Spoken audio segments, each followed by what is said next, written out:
Millionaire humiliates a little beggar girl at the church door and shouts, "Get out, I won't give you anything." What happens next leaves the millionaire completely devastated. If this story interested you, don't forget to subscribe to our channel and tell us which city you're watching us from. We'll keep going. The crisp autumn air swirled around Leonardo Alencar as he strode purposefully down the steps of St. Michael's Church. His tailored suit and polished shoes gleamed in the late afternoon sun, a stark contrast to the weathered stone facade of the century-old building. He barely noticed the vibrant fall colors adorning the trees lining the street, his mind already racing with plans for his next business conquest. As CEO of Alencar Industries, Leonardo had built an empire on shrewd decisions and cutthroat tactics. At 35, he was at the pinnacle of success, with a net worth that made headlines and a reputation that struck both awe and fear in the hearts of his competitors. His piercing blue eyes, usually cold and calculating, now held a hint of satisfaction as he replayed the meeting he'd just concluded with the church board. Another charity gala in the bag, he muttered to himself, reaching for his phone to check the stream of notifications that never seemed to cease. The publicity from these events was always good for business, even if he couldn't care less about the causes they supported. Lost in thought, Leonardo almost didn't notice the small figure that darted into his path. He halted abruptly, an irritated scowl forming on his face as he looked down at the source of the interruption. A young girl, no more than 10 years old, stood before him. Her curly brown hair was pulled back in a messy ponytail, and her clothes, while clean, were clearly well worn. But it was her eyes that caught Leonardo off guard, large, dark, and filled with an intensity that seemed beyond her years. "Excuse me, mister," the girl said, her voice clear and unwavering. "Could you spare some change? My family—" Leonardo cut her off with a sharp wave of his hand. "Out of my way, kid. I'm not giving you anything." The girl didn't budge. Instead, she tilted her head slightly, studying him with those unsettling eyes. "I know who you are," she said quietly, "but you don't know who you really are." For a moment, Leonardo felt as if the ground had shifted beneath his feet. He blinked, taken aback by the strange statement, but in an instant his usual mask of indifference slipped back into place. "Listen, little girl," he snapped. "I don't have time for games. Go bother someone else." With that, he brushed past her, his long strides carrying him swiftly toward the sleek black car waiting at the curb. As he reached for the door handle, he heard the girl's voice once more. "My name is Sophia," she called out. "Remember that, Mr. Alencar. You'll want to know it later." Leonardo paused for a fraction of a second, a chill running down his spine despite the warmth of the afternoon. Then, shaking off the odd feeling, he climbed into the car and slammed the door shut. As the vehicle pulled away from the curb, Leonardo found himself glancing back at the church steps. The girl, Sophia, still stood there, watching him leave. He turned away, pushing the encounter from his mind. He had more important things to focus on. The car wound its way through the city streets, the familiar skyscrapers of downtown looming ahead. Leonardo's phone buzzed incessantly, and he welcomed the distraction, diving back into the world he knew best: deals, acquisitions, and the relentless pursuit of more. By the time he reached his penthouse apartment that evening, the strange encounter with the girl was all but forgotten. Leonardo poured himself a glass of expensive scotch and walked to the floor-to-ceiling windows that offered a panoramic view of the city he'd conquered. As he sipped his drink, his eyes fell on a framed photo on the nearby shelf, a much younger version of himself, standing beside an older man with the same piercing blue eyes. Carlos Alencar, his father and the founder of Alencar Industries, looked as stern and unyielding in the photo as he had been in life. "I've done it, Dad," Leonardo murmured, raising his glass in a mock toast. "Everything you wanted, everything you said I could be. Are you proud now?" The photo, of course, remained silent. Leonardo turned away, draining his glass in one long swallow. He had never been able to shake the feeling that no matter how much he achieved, it would never be enough to truly earn his father's approval. Pushing aside the unwelcome thoughts, Leonardo strode to his home office. There was work to be done, always more work. He immersed himself in reports and projections, letting the familiar world of numbers and strategies wash away the lingering unease from the day's strange events. Hours passed, the city lights twinkling far below as night fell. It wasn't until the early hours of the morning that Leonardo finally closed his laptop and headed to bed. As he drifted off to sleep, a pair of dark, knowing eyes flashed through his mind, accompanied by words that echoed with an unsettling clarity.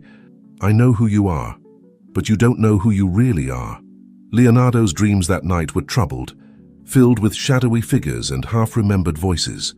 He tossed and turned, unable to shake the feeling that something fundamental was shifting, that the carefully constructed world he had built was somehow balanced on the edge of a precipice.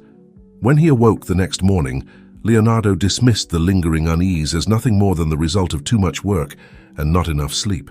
He went through his usual routine, an intense workout, a precisely calculated breakfast, a series of early morning calls to his international offices. Yet as he prepared to leave for another day of meetings and deal-making, Leonardo found himself pausing at the mirror in his foyer. For just a moment, he saw not the polished, successful businessman he had become, but a lost little boy searching for something he couldn't quite name. Shaking his head to clear the unsettling image, Leonardo straightened his tie and squared his shoulders. He was Leonardo Alencar, one of the most powerful men in the city. Nothing and no one could shake the foundations of the life he had built. As he strode out of his penthouse, Leonardo had no way of knowing that the encounter on the church steps was just the beginning. The carefully constructed facade of his life was about to crumble, and the journey to discover his true self was only just beginning. The next few days passed in a blur of meetings, phone calls, and the usual frenetic pace of Leonardo's life. Yet, despite his best efforts to focus solely on business, he couldn't shake the nagging feeling that something was off.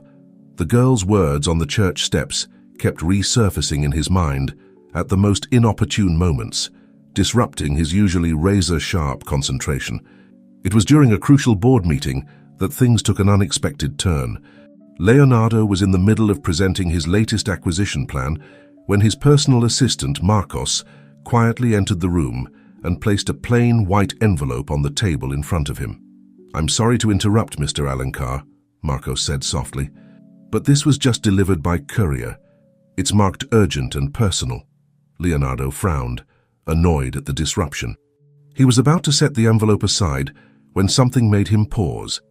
There was no return address, no indication of its origin. Against his better judgment, he found himself reaching for it. "If you'll excuse me for a moment," he said to the room, his tone brooking no argument. The board members exchanged glances but remained silent as Leonardo stepped out into the hallway. With an inexplicable sense of trepidation, he tore open the envelope. Inside was a single photograph yellowed with age. Leonardo's breath caught in his throat as he stared at the image. It showed a young couple, smiling broadly as they stood in front of a modest house. The man was holding a beautifully crafted wooden rocking chair, his expression one of pride and accomplishment.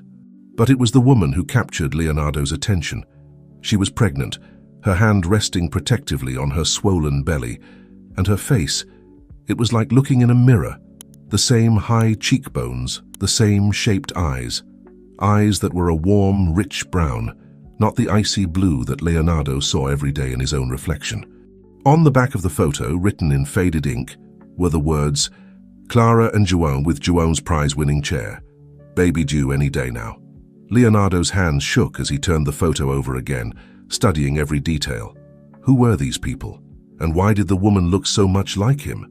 A soft chime from his phone snapped him back to reality. He had been standing in the hallway for nearly 10 minutes. Stuffing the photo back into the envelope, Leonardo took a deep breath and straightened his tie. He had a meeting to finish, but as he stepped back into the boardroom, the polished mask he usually wore felt fragile, like it might crack at any moment. He stumbled through the rest of the presentation, his mind elsewhere. The board members exchanged worried glances, unused to seeing their usually unflappable CEO so distracted. As soon as the meeting ended, Leonardo retreated to his office, instructing Marcos to hold all his calls. He pulled out the photo again, studying it intently. There had to be some explanation, some reason why this had been sent to him. Almost without thinking, he found himself reaching for his phone, pulling up a search engine. He hesitated for a moment, then typed in the names from the back of the photo, Clara and João. To his surprise, several results popped up. Most were old newspaper articles from a small town several hours away. Leonardo's eyes widened as he read the headlines. Local carpenter João Silva wins Regional Craftsmanship Award. Tragedy strikes. João Silva perishes in workshop fire. Widow Clara Silva vows to keep husband's legacy alive. The dates on the articles spanned a period of about 5 years, ending just over 3 decades ago. Leonardo's heart raced as he realized that the timing aligned perfectly with his own birth. As he scrolled through the articles, a notification popped up on his screen, an email from an unknown sender.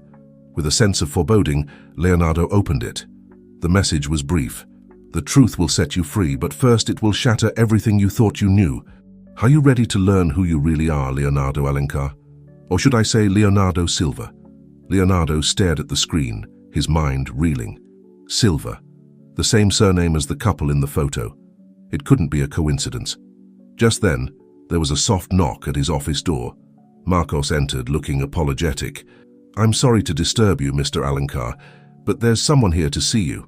She says it's urgent and that you'll want to hear what she has to say." "I told you to hold all my appointments," Leonardo snapped, his nerves frayed. Marcos shifted uncomfortably. "I know, sir, but, well, she's very insistent, and she says her name is Clara." Leonardo felt as if all the air had been sucked out of the room. Clara, the name from the photo, from the articles. It couldn't be. "Send her in," he heard himself say, his voice sounding distant and unfamiliar. Moments later, an older woman entered the office. Her hair was grey now, and lines of worry and hardship etched her face. But her eyes, those were the same eyes that had looked out from the old photograph. The same eyes that Leonardo had seen in the mirror every day of his life, even if he had never truly noticed their colour before. "Hello, Leonardo," the woman said softly. "I'm Clara, and I think it's time we had a long overdue conversation about who you really are." Leonardo gripped the edge of his desk, feeling as if the world was tilting on its axis. Everything he had ever known, everything he had built his life upon, suddenly felt like a house of cards ready to collapse. "Who am I?" he managed to ask, his voice barely above a whisper. Clara's eyes filled with a mixture of sadness and determination. "You're my son," she said simply. "And it's time for you to learn the truth about your past, about the family you never knew you had." As Clara began to speak, Leonardo felt as if he was standing on the edge of a precipice. The life he had known was crumbling around him, and he had no idea what lay on the other side of this revelation. All he knew was that nothing would ever be the same again. The empire he had built, the identity he had crafted so carefully, it was all based on a lie. And as Clara's words washed over him, Leonardo realized that the journey to discovering his true self was only just beginning. Outside the office windows, the city skyline stretched out before him, a testament to all he had achieved. But for the first time in his life, Leonardo Alencar, or Leonardo Silva, felt completely and utterly lost. Leonardo stared at Clara, his mind reeling from the bombshell she had just dropped. The opulent office that had always been his sanctuary now felt suffocating. The symbols of his success nothing more than hollow reminders of a life built on lies. "My son," he repeated, the words feeling foreign on his tongue. That's impossible. I'm Leonardo Alencar. My father is Carlos Alencar. This has to be some kind of mistake." Clara's eyes, so eerily similar to his own, filled with a mixture of pain and determination. "I know this is hard to believe, Leonardo, but it's the truth. The night you were born, there was a terrible mistake at the hospital. The Alencar's baby. He didn't survive. And Carlos, She paused, taking a deep breath. "He made a decision that changed all our lives forever." Leonardo's head spun. He gripped the edge of his desk, knuckles turning white. "You're saying Carlos Alencar stole me? From you?" Clara nodded slowly. "He used his influence, his money. The hospital staff was paid off. By the time I realized what had happened, it was too late. You were gone, and the Alencars had left the country." A wave of nausea washed over Leonardo. He stumbled to the window, staring out at the city he had always believed he was born to conquer. Now it all felt like a mirage, shimmering and insubstantial. "Why now?" he asked, his voice barely above a whisper. "Why come forward after all these years?" Clara stepped closer, her reflection appearing beside his in the glass. "Because you deserve to know the truth. Because I've never stopped looking for you, hoping that one day I'd find a way to reach you. And because She hesitated, then continued, "Because your sister needs you." Leonardo whirled around, his eyes wide. "Sister? I have a sister?" Clara nodded, a small smile touching her lips. "Sophia. She's the one who finally found a way to contact you. She's been researching, piecing together the puzzle for years." The image of the little girl on the church steps flashed through Leonardo's mind. Her knowing eyes, her cryptic words. It all suddenly made sense. "Sophia," he murmured. "She said, I didn't know who I really was." "She's always been perceptive, our Sophia," Clara said softly. "She never gave up hope that we'd find you someday." Leonardo's mind raced, trying to reconcile this new reality with everything he had ever known. A part of him wanted to deny it all, to throw Clara out of his office and pretend this conversation had never happened. But deep down, he knew.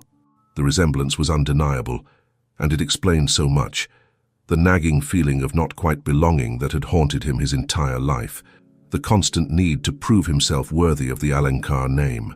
I need time to process this," he said, running a hand through his hair. "This is all too much." Clara nodded understandingly. "Of course. I know it's a lot to take in. But Leonardo, please don't shut us out. We've waited so long for this moment." She reached into her bag and pulled out a small, worn notebook. "This was your father's, your real father's. João kept a journal of all his woodworking projects, his dreams, his plans for our family. I want you to have it." Leonardo took the notebook with trembling hands. The leather cover was soft with age, the pages yellowed and filled with neat, cramped handwriting. As he flipped through it, his eye caught a sketch of a beautifully designed crib with a note scrawled in the margin, "For our little Leonardo. May he grow up surrounded by beauty and love." A lump formed in Leonardo's throat. This man, this stranger, had dreamed of him, had planned for his future with such care and hope, and he had never known. I need some time," Leonardo said again, his voice hoarse. "Please, can you leave your contact information with my assistant? I'll be in touch." Clara looked like she wanted to say more, but she simply nodded. "Of course. We'll be waiting, Leonardo. Whenever you're ready." She placed a small card on his desk and turned to leave. At the door she paused. "Just remember, no matter what, you are loved. You always have been." As the door closed behind her, Leonardo sank into his chair, feeling as if the weight of the world had settled on his shoulders. He stared at the notebook in his hands, at the card on his desk. Tangible proof of a life, a family, he had never known existed. His phone buzzed incessantly, reminders of meetings and deadlines that suddenly seemed trivial. With a swift motion, Leonardo switched it off. For the first time in as long as he could remember, the driven businessman felt completely and utterly lost. Hours passed as Leonardo sat in his office, poring over João's notebook, reading and rereading the articles about the Silva family he had found online. The more he learned, the more he felt a connection to these strangers who were, apparently, his true family. As night fell, Leonardo found himself standing in front of the large family portrait that hung in the main hall of the Alencar mansion. He stared at the face of Carlos Alencar, the man he had always believed to be his father. The stern eyes, the proud set of his jaw, features Leonardo had spent a lifetime trying to emulate. "Why?" he whispered to the portrait. "Why did you do it?" But the painted figure remained silent, its secrets locked away behind a mask of aristocratic disdain. Leonardo turned away, his gaze falling on a small framed photo on a nearby table. It showed a much younger version of himself, maybe 5 or 6 years old, sitting on Carlos's lap. Despite the formal pose, there was a genuine smile on the boy's face, a look of adoration directed at the man he believed to be his father. With a sudden surge of emotion, Leonardo swept the photo off the table. It crashed to the floor, glass shattering. In that broken reflection, Leonardo saw the fragments of his own identity, splintered and scattered. As he stood there, surrounded by the trappings of a life that no longer felt like his own, Leonardo made a decision. He couldn't simply ignore this revelation. He needed answers, needed to understand who he truly was. With newfound determination, he pulled out his phone and dialed the number on Clara's card. It rang once, twice, before a familiar young voice answered. "Hello?" Leonardo took a deep breath. "Sophia, this is Leonardo. I think it's time we talked." As he spoke those words, Leonardo felt something shift inside him. The journey to discover his true self had begun, and there was no turning back now. The modest two-story house stood in stark contrast to the opulent mansions Leonardo was accustomed to. Paint peeled from the wooden siding, and the small front yard was more dandelions than grass. Yet as he sat in his luxury car, parked across the street, Leonardo felt more intimidated than he ever had walking into a high-stakes business meeting. Sophia's words echoed in his mind. "Just come as you are. We want to meet the real you, not the CEO." Taking a deep breath, Leonardo stepped out of the car. He had forgone his usual tailored suit for jeans and a simple button-down shirt, but he still felt overdressed, out of place in this working-class neighborhood. Before he could even reach the front door, it swung open. Sophia stood there, her eyes sparkling with excitement. "You came," she exclaimed, as if she had half expected him to change his mind. Leonardo managed a small smile. "I said I would, didn't I?" Sophia grinned. "Yes, but saying and doing are different things. Come on in, everyone's waiting." As he stepped inside, Leonardo was enveloped by the rich aroma of home cooking. The house was small but tidy, filled with mismatched furniture that somehow worked together to create a cozy atmosphere. Family photos lined the walls, and Leonardo found himself searching the faces for similarities, for echoes of his own features. Clara emerged from the kitchen, wiping her hands on an apron. "Leonardo," she said warmly, "welcome home." The word home hit Leonardo like a physical blow. This place, these people, they were supposed to be his home, yet everything felt foreign, uncomfortable. "Thank you for having me," he replied stiffly, unsure of how to act, what to say. Two young men appeared behind Clara, both bearing a strong resemblance to the man in the old photograph, João. They were looking at Leonardo with a mixture of curiosity and wariness. "These are your brothers," Clara said softly. "Mateus and Julio." Leonardo nodded awkwardly. Brothers. The word felt strange, unfamiliar. He had grown up an only child and now suddenly he had siblings. "Nice to meet you," he managed to say. Mateus, the older of the two, stepped forward. "So you're the long-lost Alencar heir, huh? Must be quite a change, slumming it with us common folk." "Mateus," Clara admonished, but Leonardo held up a hand. "It's all right," he said. "I understand this is unusual for all of us." Julio, the younger brother, seemed more welcoming. "Don't mind Mateus," he said with a small smile. "He's always been a bit of a hothead. Come on, let's sit down. Mama's been cooking all day for this." As they gathered around the small dining table, Leonardo felt increasingly out of his depth. The easy banter between the siblings, the way Clara seemed to anticipate everyone's needs. It was a family dynamic he had never experienced. "So, Leonardo," Clara began as she served a hearty portion of feijoada onto his plate, "tell us about yourself. What do you like to do when you're not running your big company?" Leonardo blinked, caught off guard by the question. What did he like to do? He realized with a start that he couldn't remember the last time he had done anything purely for enjoyment. I work out," he said lamely, "and I read business journals." An awkward silence fell over the table. Sophia, ever the peacemaker, jumped in. "That sounds interesting. Maybe you could teach us some business stuff sometime. I've always wanted to learn more about it." Leonardo felt a rush of gratitude towards the young girl. "I'd like that," he said softly. As the meal progressed, Leonardo found himself relaxing slightly. He listened as Mateus talked about his job as a mechanic, as Julio shared funny stories from his college classes. It was a world so different from his own, yet he found himself oddly fascinated. After dinner, as Clara and Sophia cleared the dishes, Mateus pulled Leonardo aside. "Look," he said gruffly, "I know this isn't easy for you. It's not easy for us either. But you're family, whether we like it or not. Just don't expect everything to be perfect right away, okay?" Leonardo nodded, a lump forming in his throat.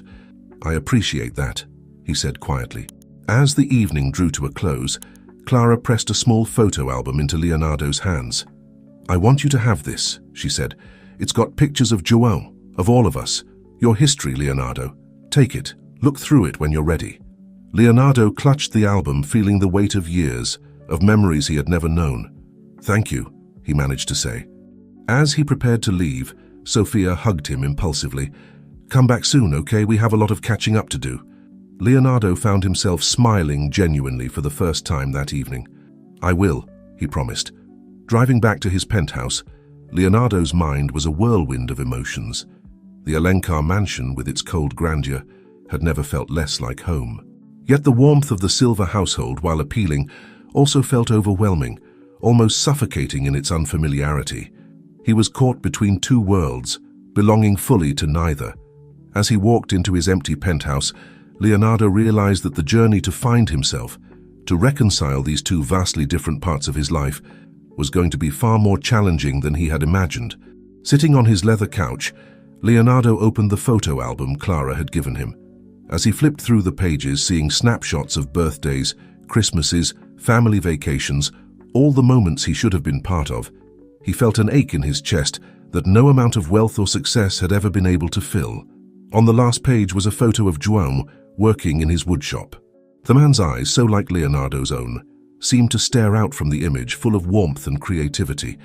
Leonardo traced the outline of his biological father's face, wondering what life might have been like if things had been different.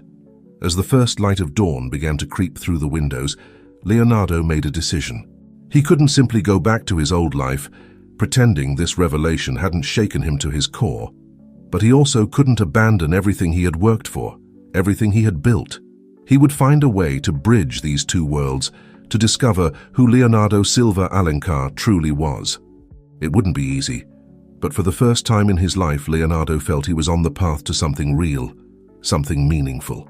With that resolve, he finally drifted off to sleep, the photo album clutched to his chest, a tangible link to the family he was only just beginning to know. The morning sun streamed through the floor-to-ceiling windows of Leonardo's penthouse, casting long shadows across the polished hardwood floors. He stood before the mirror, adjusting his tie with practiced precision. But as he met his own gaze, he paused, struck by how different he looked to himself now. The face staring back at him was the same one he'd seen every day for years, yet it felt like he was seeing it for the first time. The high cheekbones, the shape of his eyes, features he'd always attributed to some distant Alencar ancestor, now spoke of a different heritage altogether. His phone buzzed insistently, reminding him of the board meeting scheduled for that morning. Leonardo took a deep breath, steeling himself. He had a multi-billion-dollar company to run, regardless of his personal turmoil. As he strode into the boardroom, Leonardo felt the weight of expectant gazes. He'd been distracted lately, and people had noticed. Whispers of concern had begun to circulate among the shareholders. "Gentlemen, ladies," he began, his voice steady despite the tumult in his mind. "Thank you for joining me this morning. We have much to discuss." For the next 2 hours, Leonardo immersed himself in projections, strategies, and market analyses. It was familiar territory, a world he had mastered long ago. Yet even as he spoke confidently of expansion plans and profit margins, a part of him felt disconnected, as if he were watching himself perform from a distance. As the meeting drew to a close, Marcus, his CFO, approached him with a furrowed brow. "Leonardo, is everything all right? You seem different lately." Leonardo forced a smile. "Everything's fine, Marcus. Just been doing some thinking about the future, that's all." Marcus didn't look convinced, but he nodded and left Leonardo alone with his thoughts. Back in his office, Leonardo found himself staring at the family photo on his desk. The Alencar family photo. He picked it up, studying Carlos's stern features, searching for any hint of guilt or deceit in the man who had raised him. A soft knock at the door interrupted his reverie. "Mr. Alencar," his assistant called, "there's a young woman here to see you. She says her name is Sophia, and that she's your sister." Leonardo's heart skipped a beat. Sophia, here, in his corporate world. "Send her in," he said, quickly replacing the photo on his desk. Sophia bounced into the office, her eyes wide as she took in the opulent surroundings. "Wow," she breathed. "This is like something out of a movie." Despite himself, Leonardo felt a smile tugging at his lips. "It's just an office, Sophia. What are you doing here?" Sophia's expression grew serious. "I wanted to see where you work, to understand your world a little better, and, well, Mum wanted me to invite you to dinner again. She's worried you might be pulling away." Leonardo sighed, running a hand through his hair. "Sophia, it's not that simple. I have responsibilities here, a life I've built." "A life built on lies," Sophia interrupted, her voice gentle but firm. "I know it's hard, Leo, but you can't just ignore us, ignore who you really are. The use of the nickname Leo caught him off guard. No one had ever called him that before. It felt strangely right coming from Sofia. Before Leonardo could respond, the door burst open. Carlos Alencar stormed in, his face a mask of fury. "What is the meaning of this?" he thundered, glaring at Sofia. "Who are you and what are you doing in my son's office?" Leonardo felt as if all the air had been sucked out of the room. "Carlos," he began, but Sofia cut him off. "I'm his sister," she said, standing tall despite Carlos's intimidating presence. His real sister. Carlos's face paled, his eyes darting between Sofia and Leonardo. "What nonsense is this?" he demanded, but his voice lacked its usual confidence. Leonardo took a deep breath, feeling as if he were standing on the edge of a precipice. "It's not nonsense, Carlos. It's the truth. I know what you did, what you've been hiding all these years." For a moment, Carlos looked like he might collapse, then his face hardened. "Whatever you think you know, you're mistaken. This girl is clearly trying to exploit you, Leonardo. I raised you, I made you who you are." "You stole me!" Leonardo shouted, years of pent-up emotions suddenly bursting forth. "You took me from my real family, my real life." The office fell silent, the weight of the accusation hanging heavy in the air. Carlos's shoulders sagged, the fight seeming to drain out of him. "I did what I thought was best," he said quietly. "For you, for our family name." Sofia stepped forward, her voice surprisingly gentle. "Mr. Alencar, I know you thought you were doing the right thing, but Leonardo deserves to know his true heritage, to know the family that's been missing him all these years." Carlos looked at her, then back at Leonardo. For the first time in Leonardo's memory, he saw tears in the old man's eyes. "I never meant to hurt you," Carlos whispered. I couldn't bear the thought of losing you, of our family line ending." Leonardo felt a complex mix of emotions swirling within him. Anger, confusion, and a strange sort of pity for the man he had always called father. "Carlos," he said, his voice hoarse, "I need time to process all of this, but I can't just pretend it didn't happen. I need to explore this part of myself, to get to know my biological family." Carlos nodded slowly, looking suddenly old and frail. "I understand," he said. "Just don't forget that I love you, Leonardo. You'll always be my son no matter what." As Carlos shuffled out of the office, Leonardo felt as if a chapter of his life was closing. He turned to Sofia, who was watching him with a mixture of concern and hope. "I'm sorry you had to see that," he said. Sofia shook her head. "Don't be. It needed to happen." "So, about that dinner?" Leonardo couldn't help but chuckle. "You don't give up, do you?" "Nope," Sofia grinned. "It's a silver family trait. You'll learn that soon enough." As they left the office together, Leonardo felt as if he were stepping into a new world. The corporate skyscraper that had been his domain for so long now felt like a gilded cage. And for the first time, he was eager to escape it, to explore the simpler, warmer world that Sofia and her family, his family, represented.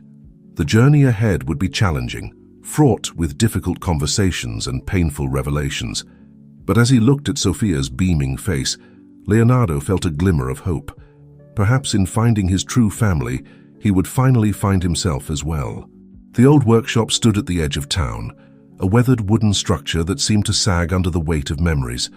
Leonardo hesitated at the entrance, his hand hovering over the rusted doorknob. This place had been his father's sanctuary, the birthplace of João Silva's renowned craftsmanship. "It's okay," Sofia said softly beside him. "Take your time." Drawing a deep breath, Leonardo pushed the door open. The scent of sawdust and aged wood enveloped him, stirring something deep within his soul. Shafts of sunlight filtered through dusty windows, illuminating workbenches and tools frozen in time. Leonardo moved slowly through the space, his fingers trailing over the rough surfaces of half-finished projects. Each piece seemed to whisper stories of the man who had lovingly crafted them. "Dad used to spend hours here," Sofia explained, her voice filled with a mixture of pride and sadness. Even after a long day at his regular job, he'd come out here and work on his designs. He always said that true art came from the heart, not from a paycheck. Leonardo nodded, a lump forming in his throat. He could almost see João bent over these workbenches, pouring his passion into every curve and joint. It was a world away from the sterile boardrooms and glittering galas that had defined Leonardo's life. In the corner, a tarp-covered shape caught his eye. "What's that?" he asked, Sophia's eyes lit up. "Oh, that's Dad's last project. He never got to finish it." She pulled away the tarp, revealing an intricately carved rocking chair. Even unfinished, its beauty was undeniable. Leonardo ran his hand over the smooth armrest, marveling at the skill evident in every detail.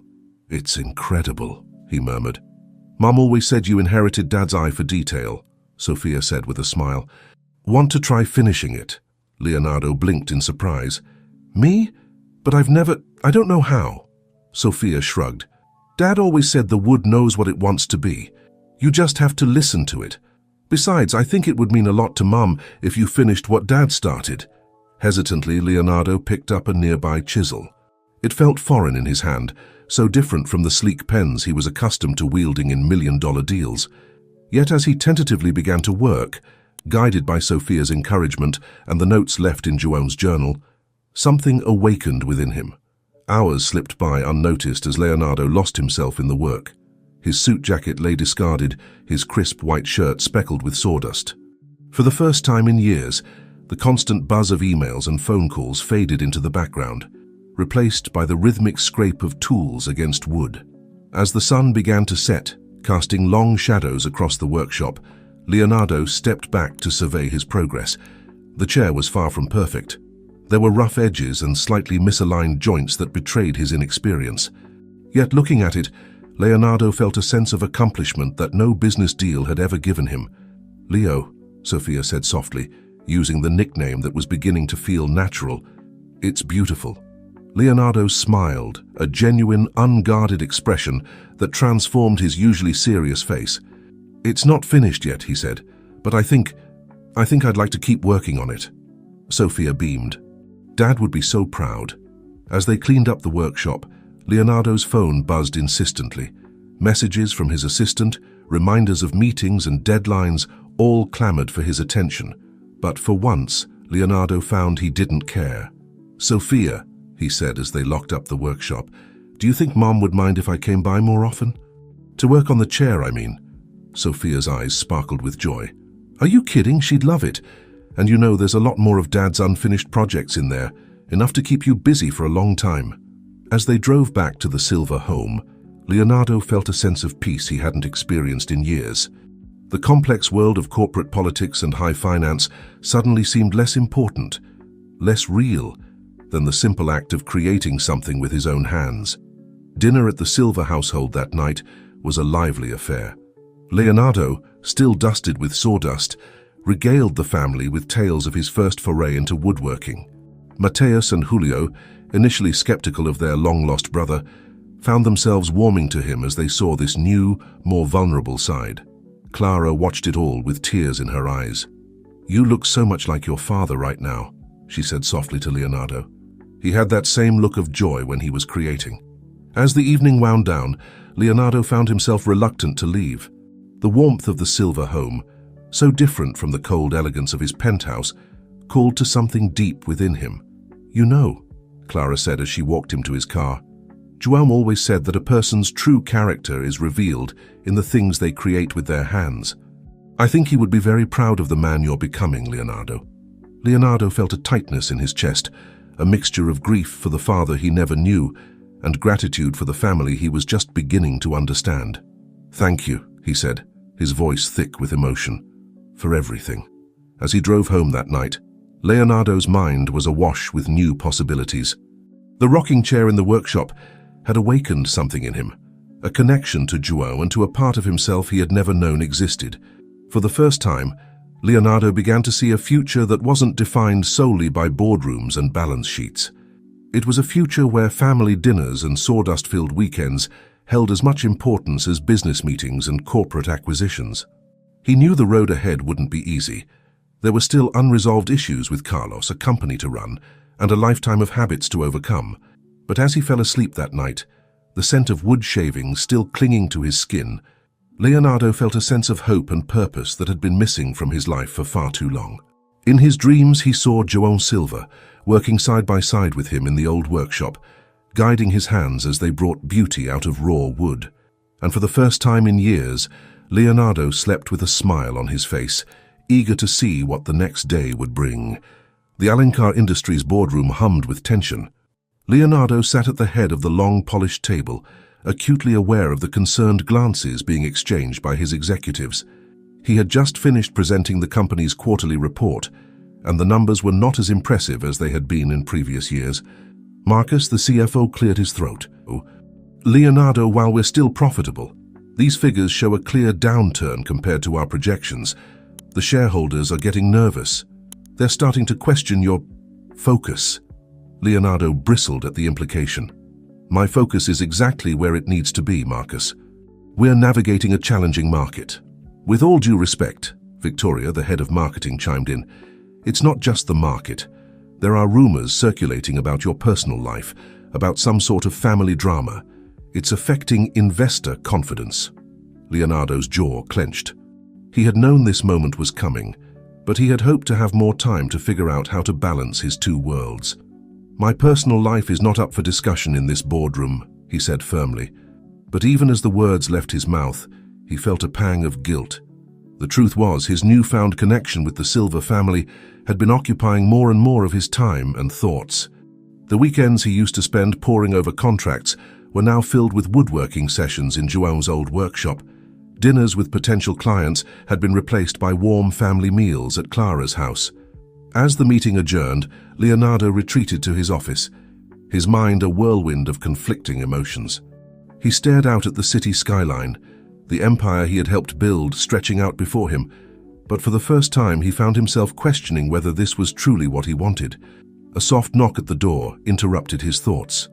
It was Camilla, his longtime personal assistant. Mr. Alencar, she said hesitantly, there's something you should see. She handed him a tablet open to a financial news website. Leonardo's blood ran cold as he read the headline. Trouble at Alencar Industries?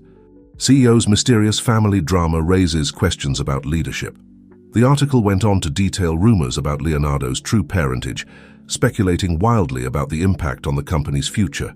It was a PR nightmare, one that threatened to unravel everything he had worked for. How did this get out? Leonardo demanded, his voice tight with anger and fear. Camilla shook her head. We're not sure, sir, but the press is clamoring for a statement.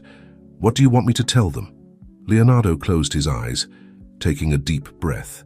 He thought of Clara's warm smile, of Sophia's unwavering support, of the peace he felt working in João's workshop. Then he thought of Carlos Alencar, of the empire they had built together, of the responsibilities he bore to his employees and shareholders. Tell them, he began, then paused. What could he say? How could he possibly explain the complex emotions and revelations of the past few weeks? Just then his phone buzzed. It was a message from Sophia. Hey, Leo. Just wanted to remind you about the family picnic this weekend. Mum's making your favorite feijoada. A small smile tugged at Leonardo's lips, despite the chaos swirling around him. In that moment, he made a decision. Camilla, he said, his voice steady. Schedule a press conference for tomorrow morning. It's time I told the truth, all of it. Camilla's eyes widened. Are you sure about this, sir? The board might not. The board will have to understand, Leonardo interrupted. I can't keep living two separate lives. It's time to bring everything into the open. As Camilla left to make the arrangements, Leonardo sank into his chair, the weight of his decision settling over him. He knew that tomorrow would change everything. His relationships, his company, his entire identity as Leonardo Alencar. But as he looked at the family photo on his desk, no longer the Alencar portrait, but a candid shot of him with the Silvas, laughing over a shared meal, he felt a sense of rightness. Whatever challenges lay ahead, he would face them as his true self. Leonardo spent the rest of the day preparing for the press conference, drafting statements and anticipating questions. But as night fell and the office emptied, he found himself drawn not to his luxury penthouse, but to the modest Silva home. Clara opened the door, surprise evident on her face. Leonardo, we weren't expecting you tonight. I hope it's okay that I came, he said, suddenly feeling uncertain. I needed to be here. Clara's expression softened. She pulled him into a warm embrace. Of course it's okay. This is your home too, whenever you need it. As Leonardo sat at the kitchen table, watching Clara bustle around making tea, he felt a sense of peace wash over him. Tomorrow would bring its own challenges, but for tonight he was exactly where he needed to be. "Mum," he said softly, testing out the word. Clara turned, her eyes shining with unshed tears.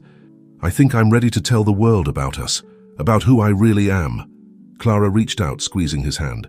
"Whatever you decide, whatever happens, we're here for you. Always." As the night deepened, Leonardo shared his plans with Clara, drawing strength from her unwavering support. And for the first time since the truth of his identity had been revealed, he felt truly, completely whole. Tomorrow would be a new beginning, not just for Leonardo Silva Alencar, but for a man finally ready to embrace all parts of himself, no matter the cost. The buzz of anticipation filled the grand conference room of Alencar Industries. Journalists from every major news outlet jostled for position, cameras flashing as they waited for Leonardo to make his appearance.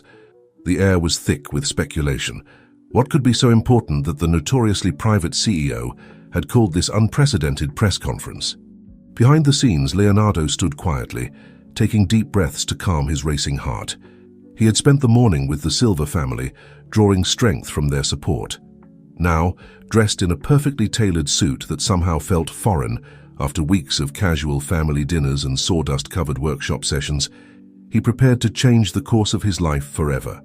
"Are you ready, sir?" Camilla asked softly, concern evident in her eyes. Leonardo nodded, squaring his shoulders. "As ready as I'll ever be." As he strode onto the small stage, a hush fell over the room. Leonardo took his place behind the podium, surveying the sea of expectant faces before him. He caught sight of Carlos Alencar at the back of the room, his expression unreadable. "Good morning," Leonardo began, his voice steady despite his inner turmoil. "Thank you all for coming. I've called this press conference to address the rumors that have been circulating about my personal life and to set the record straight." He paused, taking a deep breath. "For my entire life I have been known as Leonardo Alencar, son of Carlos and Marisa Alencar, heir to the Alencar family legacy. But recently I discovered that this was not the whole truth."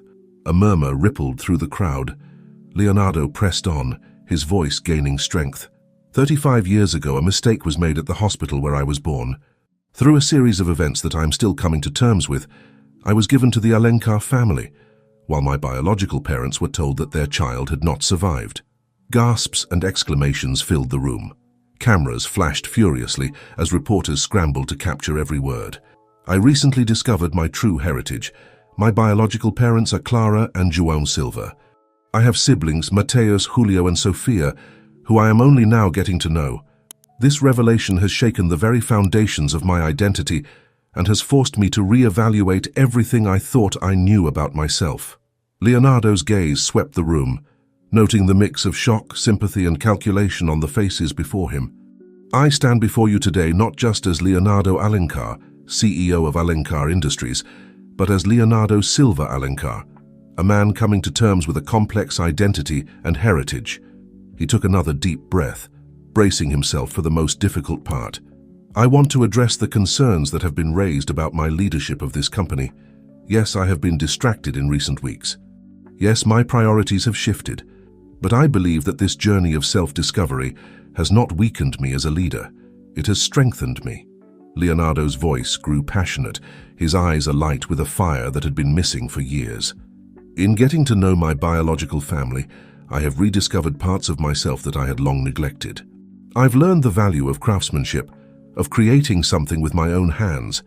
I've experienced the warmth of family dinners, where the conversation matters more than the business deals being made." He leaned forward, his gaze intense. "These experiences haven't distracted me from my duties. They've reminded me of why we do what we do. Alencar Industries has always prided itself on improving people's lives.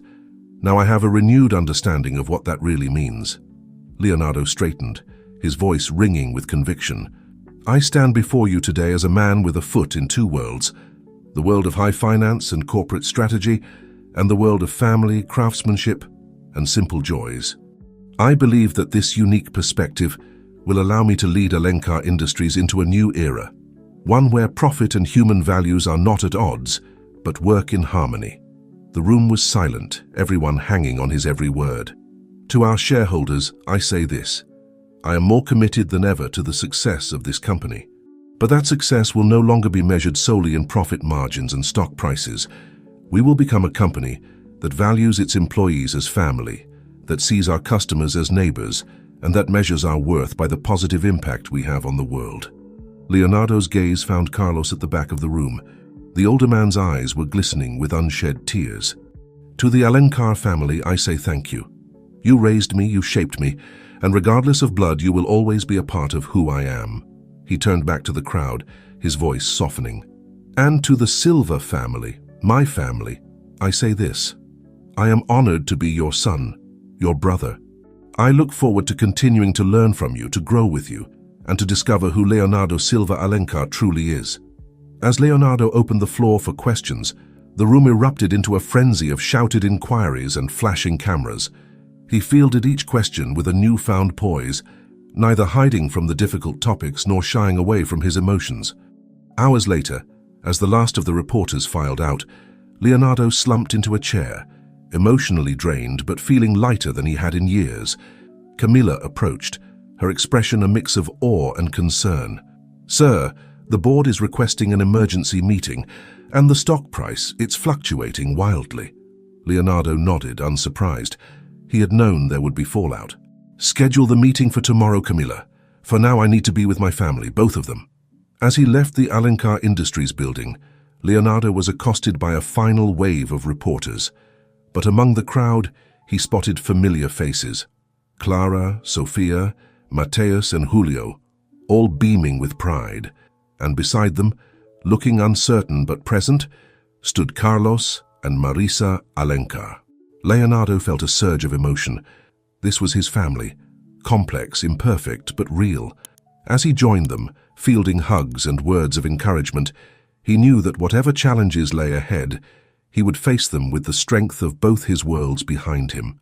The future was uncertain, but for the first time in his life, Leonardo Silva Alencar was truly, authentically himself. And that, he realized, was the greatest success of all. The day after the press conference, Leonardo woke to a world that had fundamentally shifted.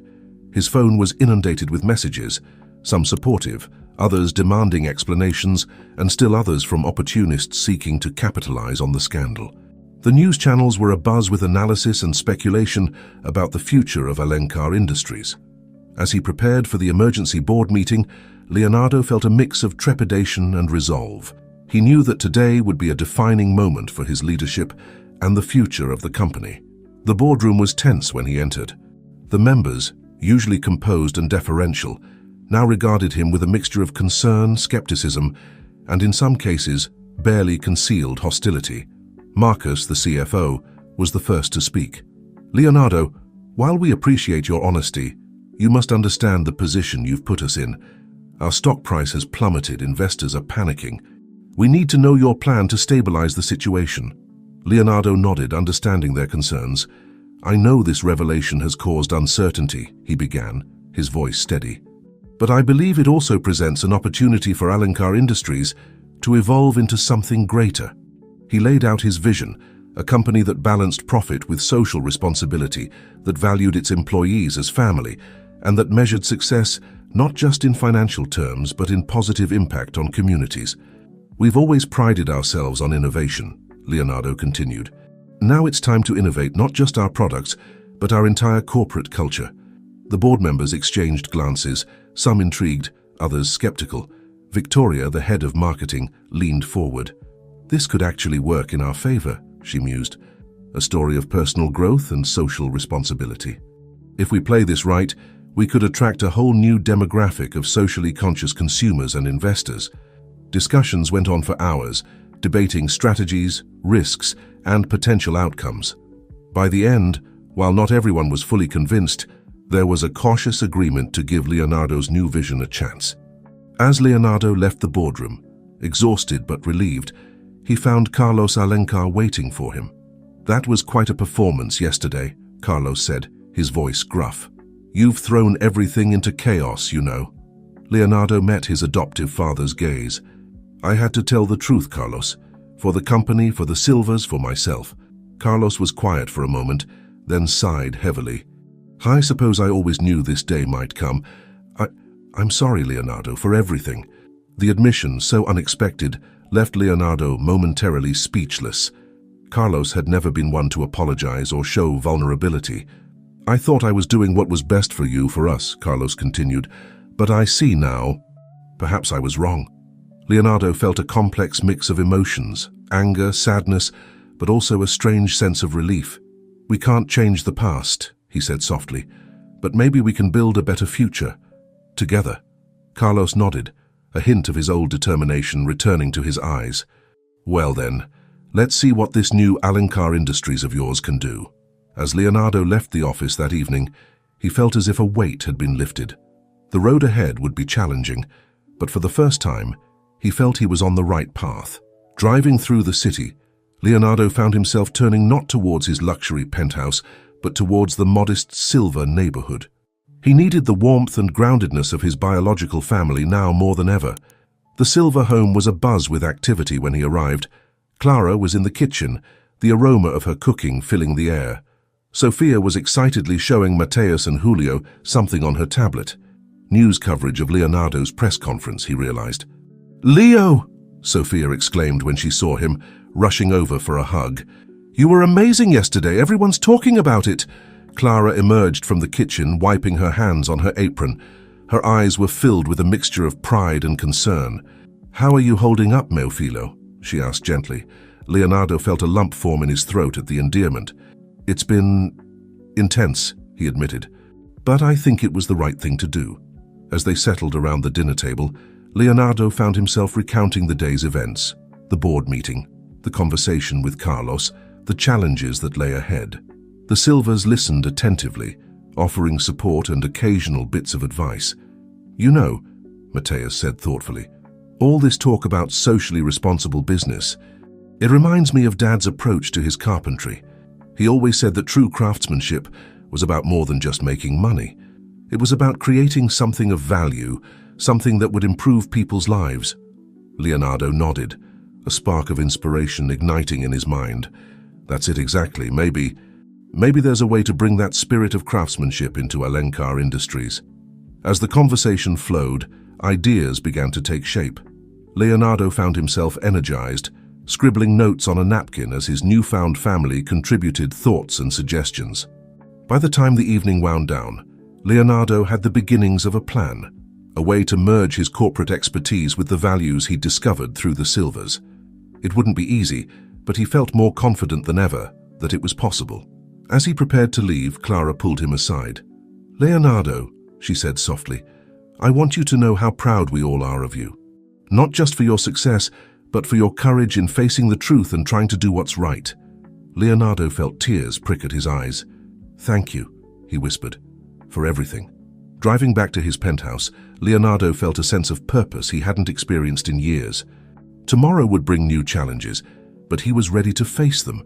Not as Leonardo Alencar or Leonardo Silva, but as Leonardo Silva Alencar, a man finally comfortable with all aspects of his identity. As he drifted off to sleep that night, Leonardo's dreams were filled not with boardrooms and balance sheets, but with images of family dinners, the scent of sawdust, and the satisfaction of creating something truly meaningful. The weeks following Leonardo's public revelation were a whirlwind of activity. Alencar Industries was in a state of flux, with every department scrambling to adapt to the new direction set by their CEO. Leonardo found himself working longer hours than ever, but for the first time in years, he felt truly energized by his work.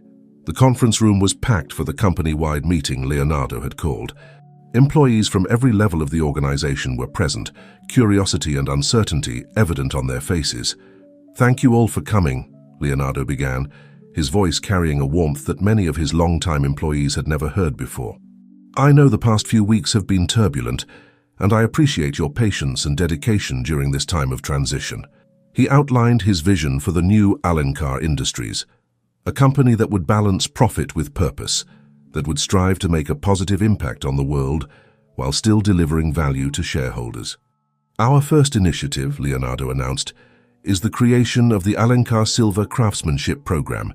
We'll be partnering with local artisans and small-scale manufacturers to incorporate their expertise and creativity into our products." A murmur of surprise and interest rippled through the room.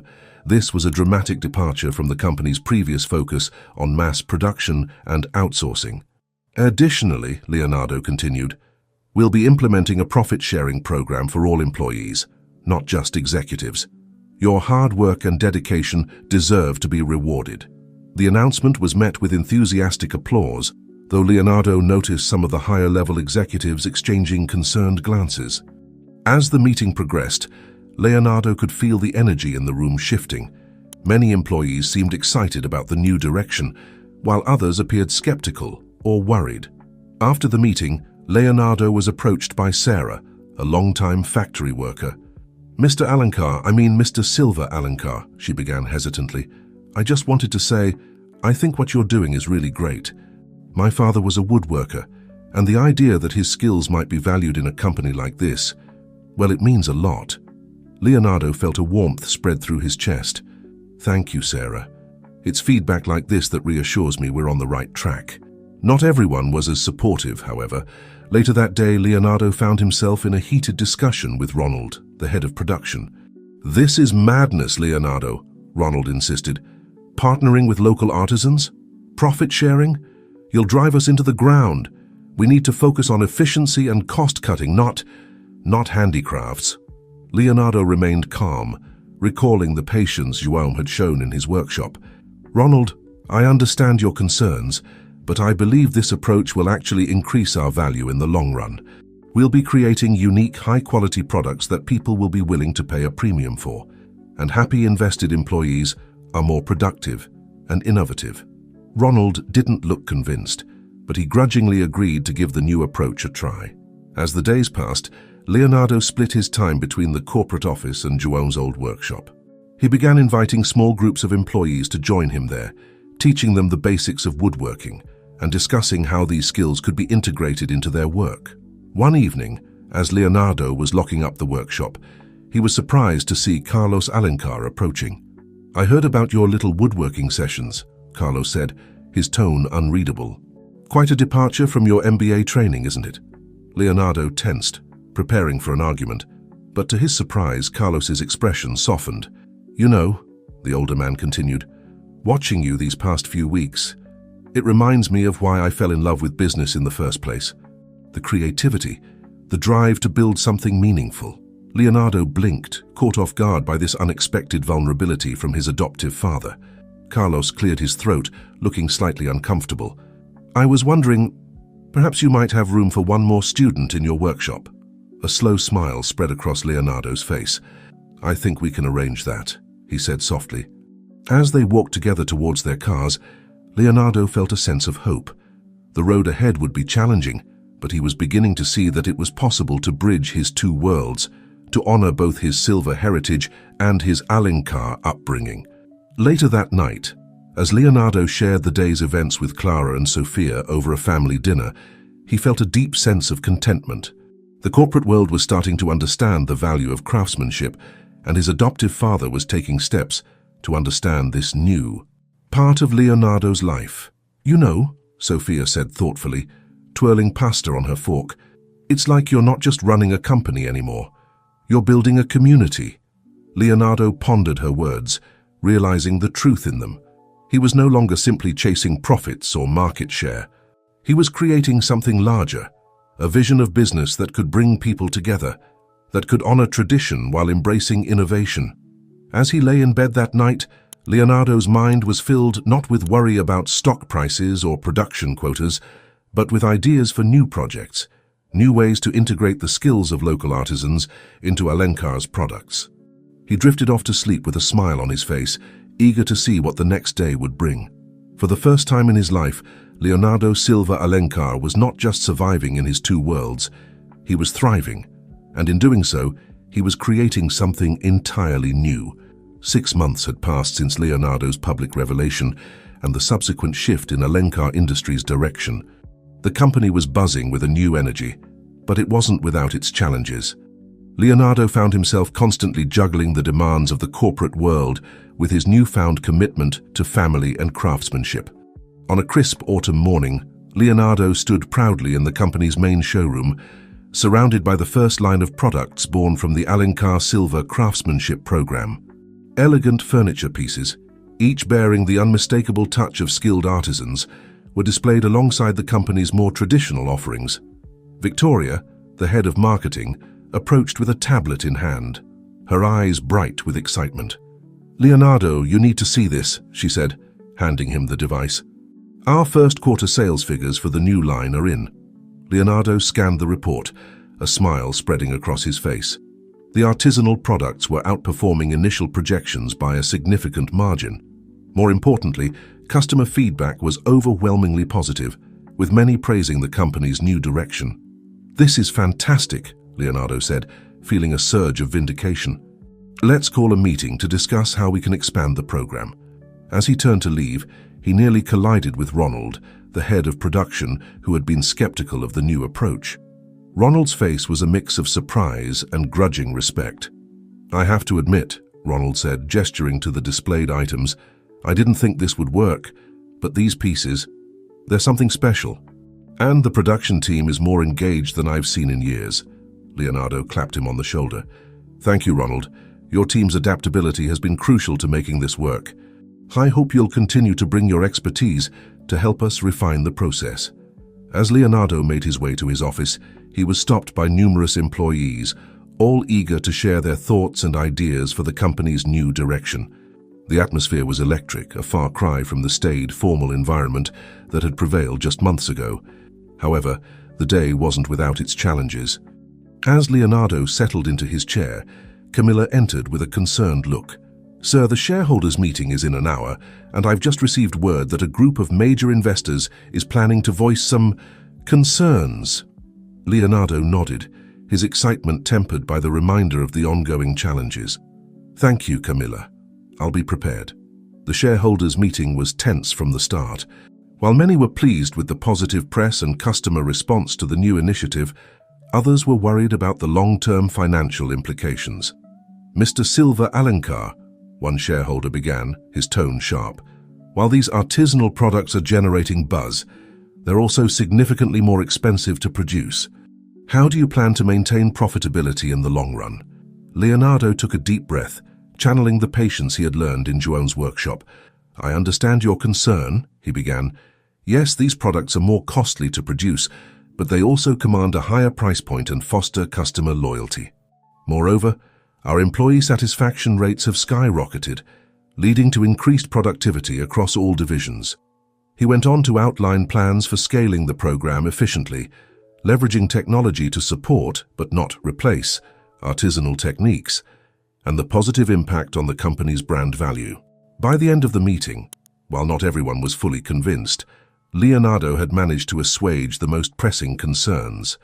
As he left the boardroom, he felt the familiar weight of corporate responsibility settling back on his shoulders. That evening, Leonardo found himself not in his penthouse or at another business dinner, but in João's old workshop. He had promised to help Sophia with a school project, a handcrafted dollhouse that was proving more challenging than either of them had anticipated. "I don't get it, Leo," Sophia sighed, frustration evident in her voice. "In your big fancy company, you can make all these beautiful things. Why is this little dollhouse giving us so much trouble?" Leonardo chuckled, putting down his sandpaper.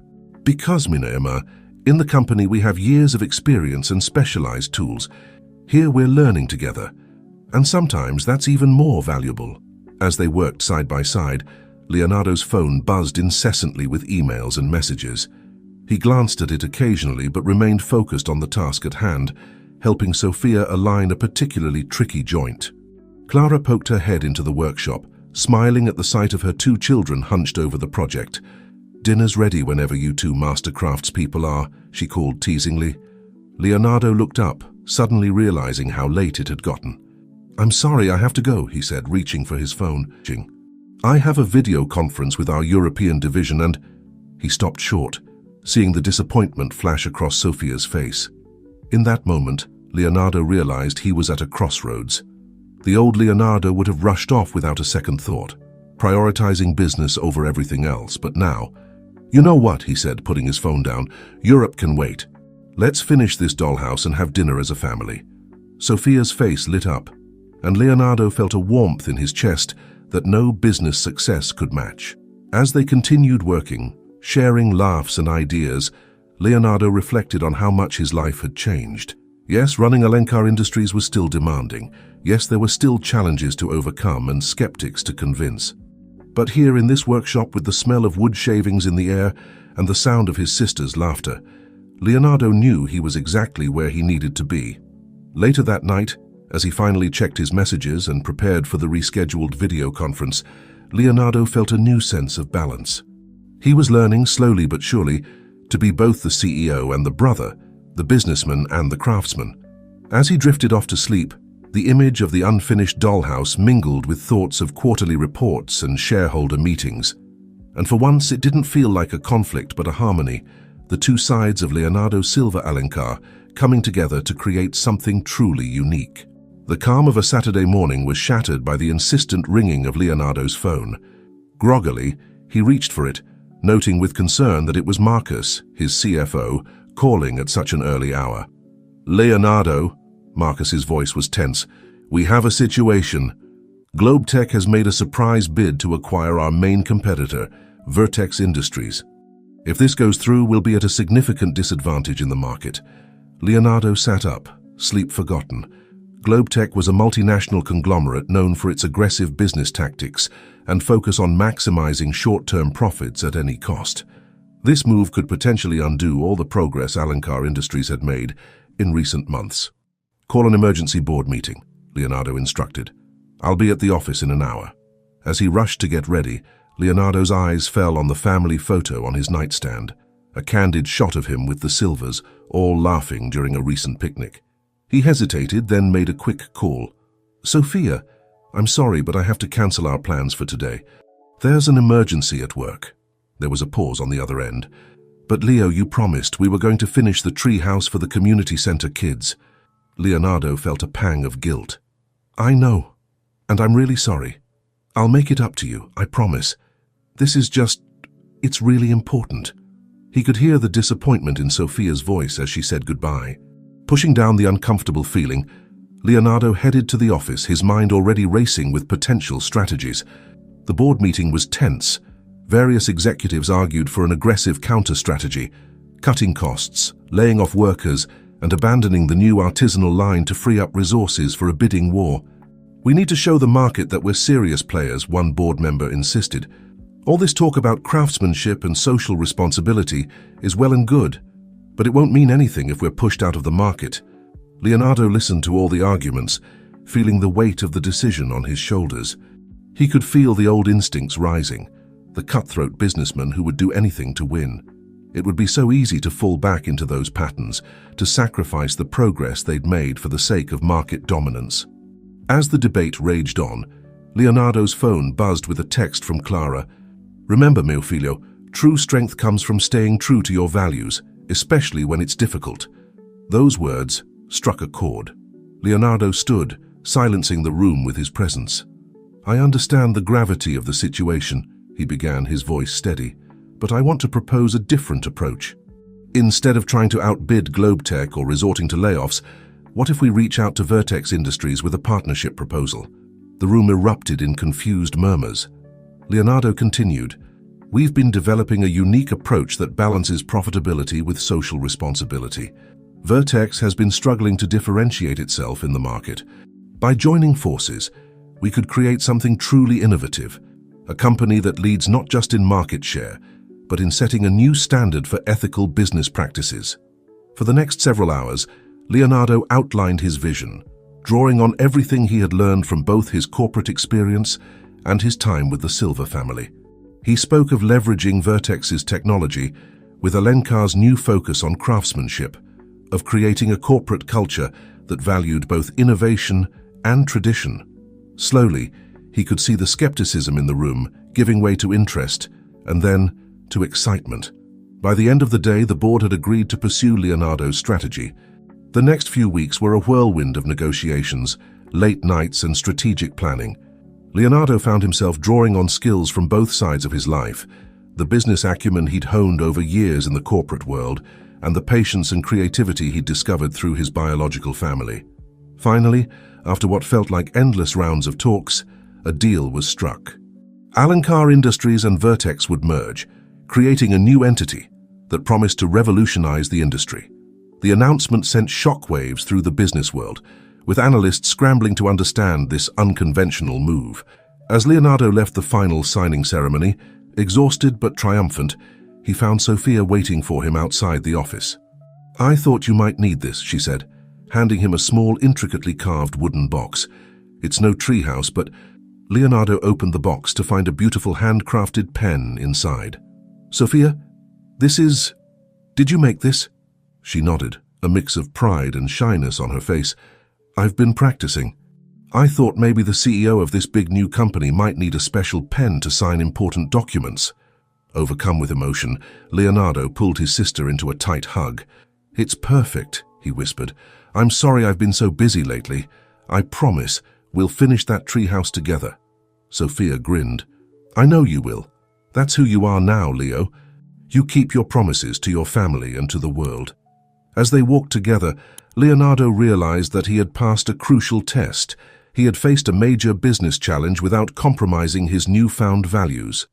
More than that, he had found a way to bring those values into the heart of the corporate world. The path ahead would still have its challenges, but Leonardo Silva Alencar was ready to face them. With his family's support and his rediscovered sense of purpose, he was prepared to lead his company, and perhaps the entire business world, into a new era of responsible, human-centered capitalism.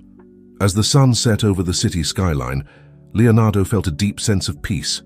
He had finally found a way to be true to all parts of himself, the businessman and the craftsman, the Alencar and the Silva. And in doing so, he was creating something truly revolutionary. The bustling atrium of the newly merged Alencar Vertex headquarters was a hive of activity. Employees from both former companies mingled, some excitedly discussing new possibilities, others eyeing their new colleagues with thinly veiled suspicion. Leonardo stood on the mezzanine, observing the scene below with a mixture of pride and apprehension. "Quite a sight, isn't it?" a voice said beside him.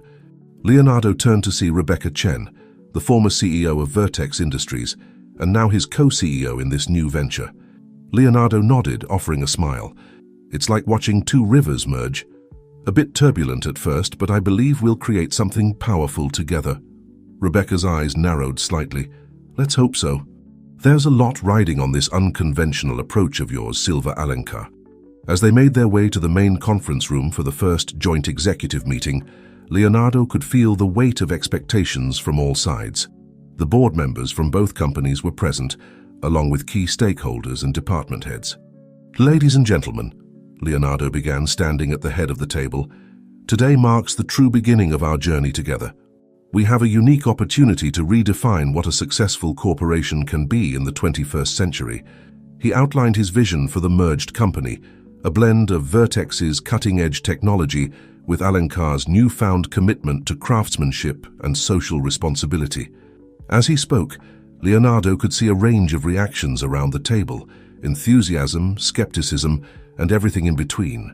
Rebecca stepped in, her tone more pragmatic. "While these ideals are admirable, we must also focus on concrete steps to ensure a smooth integration and maintain our market position." The meeting stretched on for hours, with heated debates about everything from corporate culture to production methods. By the end, Leonardo felt drained but cautiously optimistic. They had made some progress, but it was clear that merging these two worlds would be no easy task. As he finally left the office that evening, Leonardo's phone buzzed with a message from Sophia. "Don't forget, you promised to help with the community center this weekend." Leonardo groaned inwardly. With all the chaos of the merger, he had completely forgotten about his commitment to help build a new recreation area for the local youth center, a project that the Silva family had been passionately involved in. The next few days were a whirlwind of meetings, strategy sessions, and putting out fires as inevitable clashes arose between different teams. Leonardo found himself constantly mediating between the more traditional corporate elements and those excited about the new direction. By the time Saturday rolled around, Leonardo was exhausted. As he drove to the community center, part of him wished he could just spend the day in bed.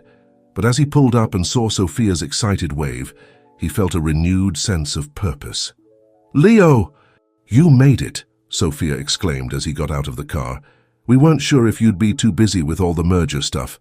Leonardo felt a pang of guilt at her words. "I made a promise, didn't I? Now, where do you need me?" For the next several hours, Leonardo threw himself into the work. He helped assemble playground equipment, painted walls, and even used some of his newly honed woodworking skills to create benches for the center's garden. As he worked alongside community volunteers, Leonardo found himself relaxing for the first time in weeks. Here, there were no board members to impress, no market shares to worry about. It was simply about creating something valuable for people who needed it. Midway through the day, Leonardo was surprised to see a familiar face arrive at the center. Rebecca Chen, looking somewhat out of place in her casual clothes, approached him with a bemused expression. "So this is where you disappear to on weekends," she said, taking in the scene. "Your assistant mentioned you might be here. I thought we could discuss the Henderson contract, but..." She trailed off, clearly unsure of how to proceed in this unfamiliar environment. Leonardo smiled, handing her a paintbrush. "Why don't you join us for a bit? I think you might find it illuminating." To his surprise, Rebecca hesitated only briefly before rolling up her sleeves and joining in. As they worked side by side, painting a mural designed by local kids, Leonardo saw a different side to his usually stern co-CEO. "You know," Rebecca said quietly as they took a water break, "I always thought all this community stuff was just for PR. But seeing the impact firsthand, it's something else." Leonardo nodded, feeling a glimmer of hope. "This is what I've been trying to bring to our company. The idea that we can be successful while also making a real, tangible difference in people's lives." As the day wound down and they surveyed their work, Leonardo felt a sense of accomplishment that rivaled any business success. The center had been transformed, and the joy on the faces of the local kids and their families was palpable. Sophia approached, grinning widely. "See, Leo, this is what happens when you keep your promises. You don't just help us, you bring new people into our world too," she said, nodding towards Rebecca, who was chatting animatedly with some of the volunteers. Leonardo wrapped an arm around his sister's shoulders, feeling a deep sense of gratitude. "You're right, as usual. Thanks for not letting me forget what's really important." As they all gathered for a group photo in front of the newly renovated center, Leonardo felt the disparate parts of his life coming together. He saw Rebecca exchanging contact information with some of the community leaders, already discussing how Alencar Vertex might support future initiatives. Driving home that evening, Leonardo's mind was buzzing with new ideas. He realized that the key to successfully merging Alencar and Vertex might lie not in boardroom strategies, but in experiences like today, in showing his colleagues the tangible impact of socially responsible business practices. With renewed energy, Leonardo began planning how to bring more of his executives into these community projects. It would be a challenge, but he was increasingly convinced that this was the path to creating a truly revolutionary company, one that could change not just the business world but the world at large. As he fell asleep that night, Leonardo's dreams were filled not with profit margins and market shares, but with images of smiling children playing in the new community center. And for once, these dreams felt more real, more valuable than any corporate victory. 6 months had passed since the merger of Alencar Industries and Vertex Technologies, and the business world was watching closely. Leonardo stood at the podium, preparing to deliver a keynote address at the annual Global Business Forum. The audience was filled with industry leaders, journalists, and curious onlookers, all eager to hear about the unconventional approach of the newly formed Alencar Vertex Corporation. "Ladies and gentlemen," Leonardo began, his voice steady and confident, "when we announced this merger, many called it a risky experiment. Today, I'm here to tell you that it's not just an experiment, it's the future of responsible business." He went on to present the company's first post-merger report. The numbers were impressive. Productivity was up, employee satisfaction had skyrocketed, and their market share had grown steadily. But more than that, Leonardo emphasized the positive impact they had made in communities where they operated. "We've established workshops in underprivileged areas, teaching traditional craftsmanship alongside cutting-edge technology. We've reduced our carbon footprint by 30% through innovative production methods. And perhaps most importantly, we've proven that it's possible to be profitable while prioritizing people and the planet." As Leonardo concluded his speech, the room erupted in applause. He could see nods of approval from some of the most respected names in the industry. It felt like a vindication of everything he had been working towards. After the forum, Leonardo found himself surrounded by reporters and fellow business leaders, all eager to learn more about Alencar Vertex's revolutionary approach. Among them was Carlos Alencar, looking both proud and slightly bewildered. "I have to admit, Leonardo," Carlos said quietly as they shared a moment alone, "I didn't think this would work, but you've managed to create something truly remarkable." Leonardo felt a warmth in his chest at his adoptive father's words. "Thank you, Carlos. That means a lot coming from you." As they chatted, Leonardo's phone buzzed with a message from Clara. "We're all watching the live stream, mio figlio. You're making us so proud. Don't forget, family dinner tonight." Leonardo smiled, feeling once again the beautiful balance he had struck between his two worlds. He was about to reply when he was approached by Evelyn Blackwell, CEO of BlackRock Enterprises, one of the largest investment firms in the world. "Mr. Silva Alencar," she said, her tone all business, "I must say, I'm impressed with what you've accomplished. In fact, I have a proposition for you. BlackRock is interested in a significant investment in Alencar Vertex, with the aim of scaling your model globally." Leonardo's heart raced. This could be the opportunity to spread their philosophy to a truly global scale. But as Evelyn outlined the details, he felt a growing unease. The deal would require them to streamline operations, potentially cutting some of their community programs and reverting to more traditional production methods in some areas. "Think about it," Evelyn said, handing him a sleek folder. "This could make Alencar Vertex a true global powerhouse. I'll need your answer by the end of the week." As Leonardo left the forum, his mind was swirling. The old Leonardo would have jumped at this chance without hesitation, but now he found himself torn. The investment could propel them to new heights, but at what cost? That evening, as he joined the Silva family for dinner, Leonardo was uncharacteristically quiet. Sophia, perceptive as ever, noticed his distraction. "What's wrong, Leo?" she asked as they cleared the table together. "You should be celebrating after that amazing speech." Leonardo sighed, then explained the situation with BlackRock. To his surprise, instead of offering advice, Sophia simply listened, then said, "You know, this reminds me of something Dad used to say. Want to take a walk to the workshop?" Curious, Leonardo followed her to Joanne's old workspace. Sophia pulled out a dusty journal from a drawer and opened it to a marked page. "Look at this," she said. Leonardo read the entry, written in Joanne's neat handwriting. "Today, I was offered a contract to mass-produce my designs. It would mean more money, but less time for craftsmanship. I realize that my true wealth is not in my bank account, but in the joy I bring to others through my work. Sometimes growing larger means growing away from what truly matters." As Leonardo read those words, he felt a clarity he had been lacking. He looked around the workshop, at the tools that had shaped not just wood, but his own understanding of value and success. "Sophia," he said, a new resolve in his voice, "I think I know what I need to do." The next day, Leonardo called a meeting with his executive team. He explained the BlackRock offer and the decision he had come to. "We're going to respectfully decline," he announced, to a mixture of gasps and nods. "Instead, I propose we launch the Alencar Vertex Foundation. We'll use a portion of our profits to fund and mentor small businesses that align with our values of craftsmanship, technology, and community responsibility."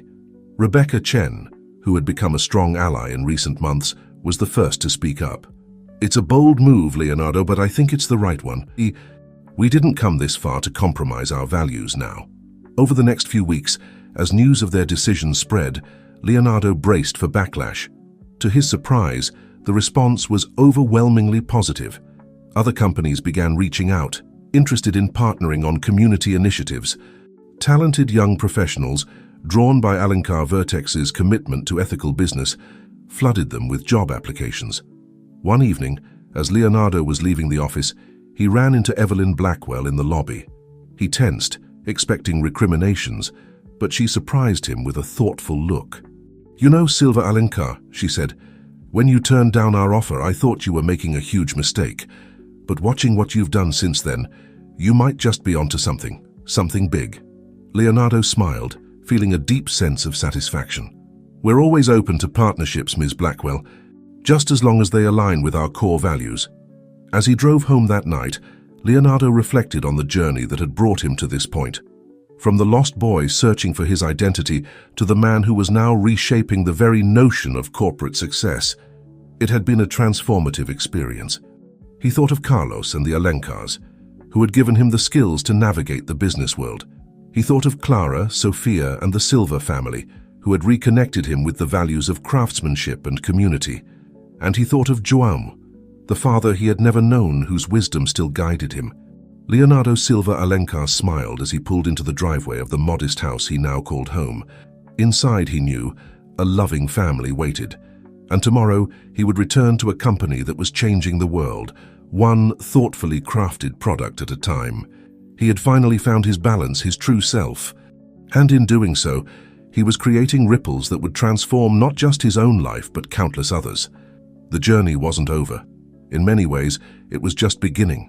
But now, Leonardo was ready for whatever challenges lay ahead, grounded in his dual heritage and unwavering in his commitment to a new way of doing business. The sun was barely peeking over the horizon when Leonardo's phone buzzed with an urgent message. Groggily, he reached for it, his eyes widening as he read the news alert. Alencar Vertex Model Sparks Global Movement. Businesses worldwide adopting social responsibility approach. Fully awake now, Leonardo scrolled through the article.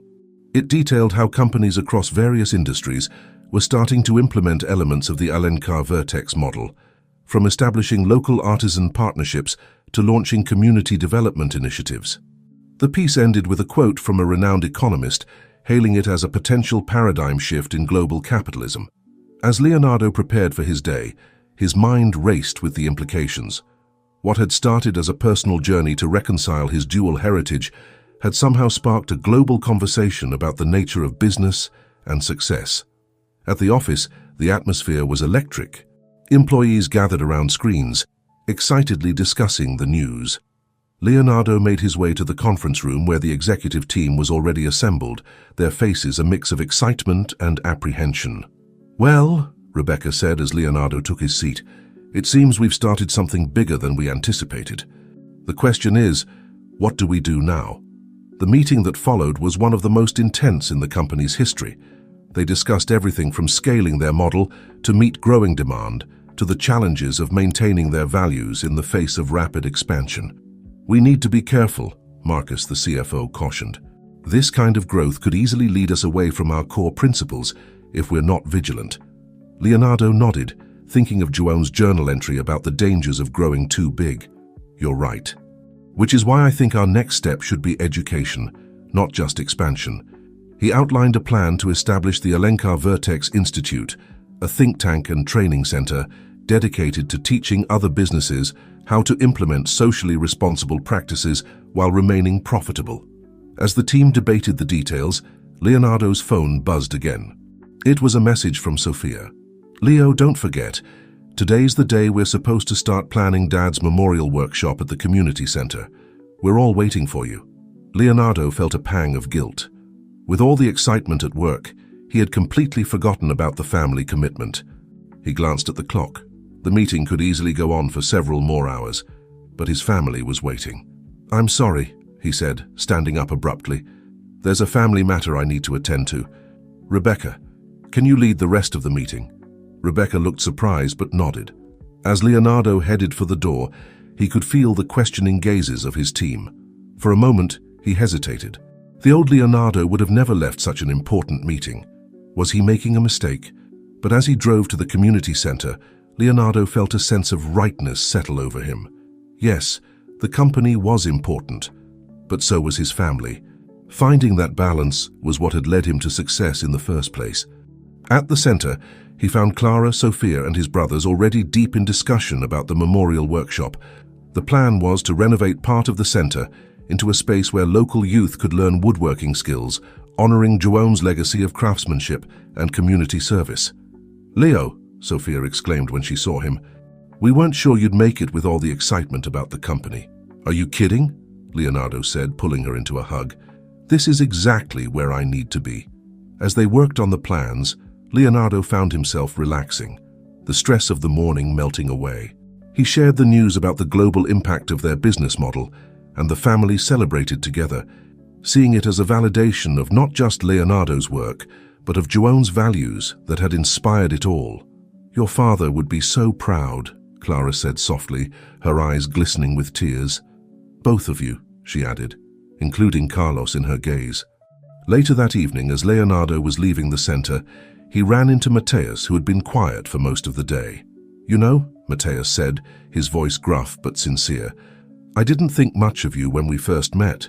Thought you were just another rich guy playing at being part of our family. But seeing you today, choosing to be here instead of at some big important meeting, I think I finally get it. You're a Silver through and through." Leonardo felt a lump form in his throat. Coming from Mateus, this was high praise indeed. "Thank you," he managed to say. "That means more than you know." As he drove home, Leonardo's phone was flooded with messages, interview requests, investment offers, even a call from the mayor's office about a city-wide initiative inspired by Alencar Vertex's community programs. It was overwhelming, but for once Leonardo didn't feel torn. He had made the right choice today, honoring his commitment to family even as his professional world exploded with opportunities. It was a balancing act, one he was still learning, but he was getting better at it every day. That night, as he drifted off to sleep, Leonardo's dreams were filled with images of a world transformed, communities thriving, businesses operating with conscience, and at the center of it all, a family united by love and shared values. He slept with a smile on his face, eager to see what new challenges and opportunities the next day would bring. The Alencar Vertex headquarters was abuzz with activity as Leonardo made his way through the crowded atrium. Everywhere he looked, he saw evidence of the company's new direction, from the artisanal products displayed proudly in glass cases to the large screens showcasing their latest community initiatives. As he stepped into the elevator, Leonardo overheard two employees deep in conversation. "Did you see the news? Another major corporation just announced they're adopting our model." "I know, it's incredible. Who would have thought our little experiment would change the whole business world?" Leonardo smiled to himself, feeling a mixture of pride and humility. The past year had seen an unprecedented shift in corporate culture globally, with the Alencar Vertex model at the forefront of a new wave of socially responsible business practices. But as he entered his office, Leonardo's smile faded. Waiting for him was Rebecca, her face grave. "Leonardo, we have a situation," she said without preamble. "Greentech Industries has just announced a new line of products that directly compete with ours. They're claiming to be even more eco-friendly and socially responsible than we are." Leonardo frowned. Greentech was a major player in the industry, known for its aggressive business tactics. "What exactly are they offering?" Rebecca handed him a tablet with Greentech's press release. As Leonardo read through it, his concern grew. Greentech was promising not just eco-friendly products, but a revolutionary profit-sharing model with local communities and artisans. On the surface, it looked like everything Alencar Vertex stood for, but amplified. "This could seriously undercut us," Rebecca continued. "They're undercutting our prices too. We're already getting calls from some of our biggest clients asking if we can match Greentech's offers." Leonardo leaned back in his chair, his mind racing. This was the kind of challenge that would have once sent him into a frenzy of competitive strategizing. But now he took a deep breath, remembering the lessons he'd learned over the past year. "Before we react," he said slowly, "we need to understand exactly what Greentech is offering. Let's set up a team to analyze their model in detail, and I want to reach out to some of the communities they're claiming to partner with. Something about this doesn't feel right." Over the next few weeks, Leonardo threw himself into the investigation. He traveled to some of the regions where Greentech claimed to have community partnerships, talking directly with local artisans and workers. What he discovered was troubling. While Greentech's marketing painted a rosy picture, the reality on the ground was quite different. Their profit-sharing model was filled with loopholes that left communities with little actual benefit. Their eco-friendly claims were based on technicalities rather than substantial practices. But the real bombshell came when Leonardo met with a whistleblower from Greentech. The employee provided evidence that the company was engaged in greenwashing on a massive scale, using clever accounting tricks to make their practices appear more sustainable than they actually were. Armed with this information, Leonardo faced a difficult decision. Exposing Greentech would protect Alencar Vertex's market position and vindicate their genuine commitment to social responsibility. But it would also likely lead to a brutal corporate battle that could damage the entire movement towards ethical business practices. As he wrestled with the dilemma, Leonardo found himself once again in João's old workshop. He ran his hand along the smooth wood of the workbench, remembering the lessons in integrity and craftsmanship he'd learned here. Suddenly, an idea began to form. What if, instead of exposing green tech publicly, they reached out to collaborate?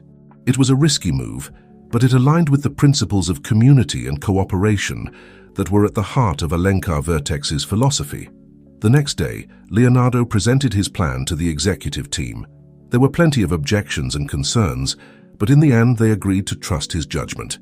Leonardo personally reached out to the CEO of GreenTech, proposing a joint initiative to develop truly sustainable and community-friendly business practices.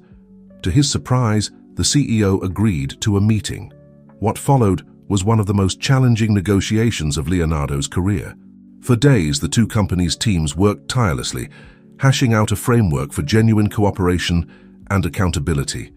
In the end, they emerged with something revolutionary, a partnership that would set new standards for corporate responsibility and transparency. GreenTech agreed to overhaul its practices, with Alencar Vertex providing guidance and oversight. The announcement of the partnership sent shockwaves through the business world. Some critics called it naive, but many hailed it as a turning point in corporate culture. As Leonardo stood on stage with the GreenTech CEO officially launching their joint initiative, he felt a deep sense of accomplishment. This wasn't just about protecting Alencar Vertex's interests, it was about staying true to the values that had guided him on his journey. Later that evening, as he shared the news with his family over dinner, Leonardo felt a profound sense of gratitude. The Silva family's warmth and values, combined with the business acumen he'd gained from the Alencars, had led him to this moment. Sophia, ever perceptive, raised her glass in a toast. To Leonardo, she said, her eyes shining with pride, who taught the business world that true success comes not from defeating your rivals, but from lifting everyone up together. As the family clinked glasses, Leonardo realized that this was his true legacy, not just changing a company, but helping to change the very nature of business itself. And as he looked around at the faces of his loved ones, he knew that no corporate success could ever match the richness of the life he had found. The journey wasn't over. There would always be new challenges and opportunities. But Leonardo Silva Alencar was ready to face them, grounded in his dual heritage and committed to a vision of business that could truly make the world a better place. The early morning sunlight streamed through the windows of Leonardo's home office, illuminating the array of awards and accolades that now adorned his shelves. Among them, a framed magazine cover proclaimed him Businessman of the Year, while another heralded Alencar Vertex as the company reshaping global capitalism. Leonardo sat at his desk, absently running his fingers over the smooth wood grain, a habit he'd picked up from his time in João's workshop. His attention was focused on the email open on his computer screen, an invitation to deliver a keynote address at the World Economic Forum in Davos. A soft knock at the door interrupted his thoughts. Sophia poked her head in, a steaming mug of coffee in hand. "Thought you might need this," she said, placing the mug on his desk. "You've been holed up in here since dawn." Leonardo smiled gratefully at his sister. "Thanks, Sophie, just trying to wrap my head around this Davos invitation." Sophia's eyes widened. "Davos? Leo, that's incredible. You'll be speaking to some of the most powerful people in the world." "That's what worries me," Leonardo admitted. "The stakes keep getting higher. Sometimes I wonder if we're really making the difference we set out to make, or if we're just becoming another corporate buzzword." Sophia perched on the edge of the desk, her expression thoughtful. "You know, this reminds me of something Dad used to say. He'd tell us, it's not about how many people know your name, it's about how many lives you've touched. Maybe instead of worrying about the big stage, you should focus on the real impact you're having." Leonardo nodded slowly, feeling some of the tension ease from his shoulders. "You're right, as usual. I think I need to get out of this office and see that impact firsthand." Over the next few weeks, Leonardo embarked on a journey that took him far from the corporate boardrooms and glitzy award ceremonies. He visited small towns where Alencar Vertex's community programs had taken root, speaking with local artisans and entrepreneurs who had benefited from their initiatives. In a remote village, he met Maria, an elderly weaver whose traditional designs were now being incorporated into Alencar Vertex products, bringing her work to a global audience. "You've given us more than money," Maria told him, her weathered hands still deftly working at her loom. "You've given us dignity and a connection to the world." Further north, Leonardo visited a former industrial town that had been revitalized by one of their tech education programs. He sat in on a coding class where teenagers, many from underprivileged backgrounds, were learning skills that could shape their futures. Each story, each face reminded Leonardo of why he had embarked on this journey in the first place. It wasn't about accolades or speaking at prestigious forums. It was about creating real, tangible change in people's lives. As his trip drew to a close, Leonardo found himself back in his hometown, standing outside the community center where it had all begun. The building had been expanded, now housing not just João's memorial workshop, but also a thriving innovation hub that combined traditional craftsmanship with cutting-edge technology. Inside, he was surprised to find Carlos Alencar surrounded by a group of young apprentices. The older man was showing them how to use a 3D printer to create precision components for their woodworking projects. "Leonardo," Carlos called out, his face lighting up, "come meet our future innovators." As Leonardo joined the group, he was struck by the seamless blend of old and new, of Alencar innovation and silver craftsmanship. It was everything he had hoped for, brought to life in this small community center. Later, as he and Carlos shared a quiet moment, his adoptive father placed a hand on his shoulder. "You've created something remarkable, son," Carlos said, his voice thick with emotion. "Something far beyond what I ever imagined for Alencar Industries. You've honored both your families in ways I never thought possible." Leonardo felt a lump form in his throat. "Thank you," he managed to say. "That means more than you know." That evening, as Leonardo sat down to finally draft his Davos speech, he felt a newfound clarity. He wouldn't be speaking about profit margins or market expansion. Instead, he would tell the stories of Maria, of the young coders, of the revitalized communities. He would challenge the world's business leaders to see beyond the bottom line and recognize the true potential of ethical, community-centered business practices. As he wrote, Leonardo felt the presence of both his fathers, Carlos Alencar and João Silva, guiding his words. He was no longer torn between two worlds, but had found a way to honor and integrate both legacies into something new and powerful. The speech took shape, not as a lecture from a successful CEO, but as a heartfelt call to action from a man who had seen firsthand the transformative power of compassionate capitalism.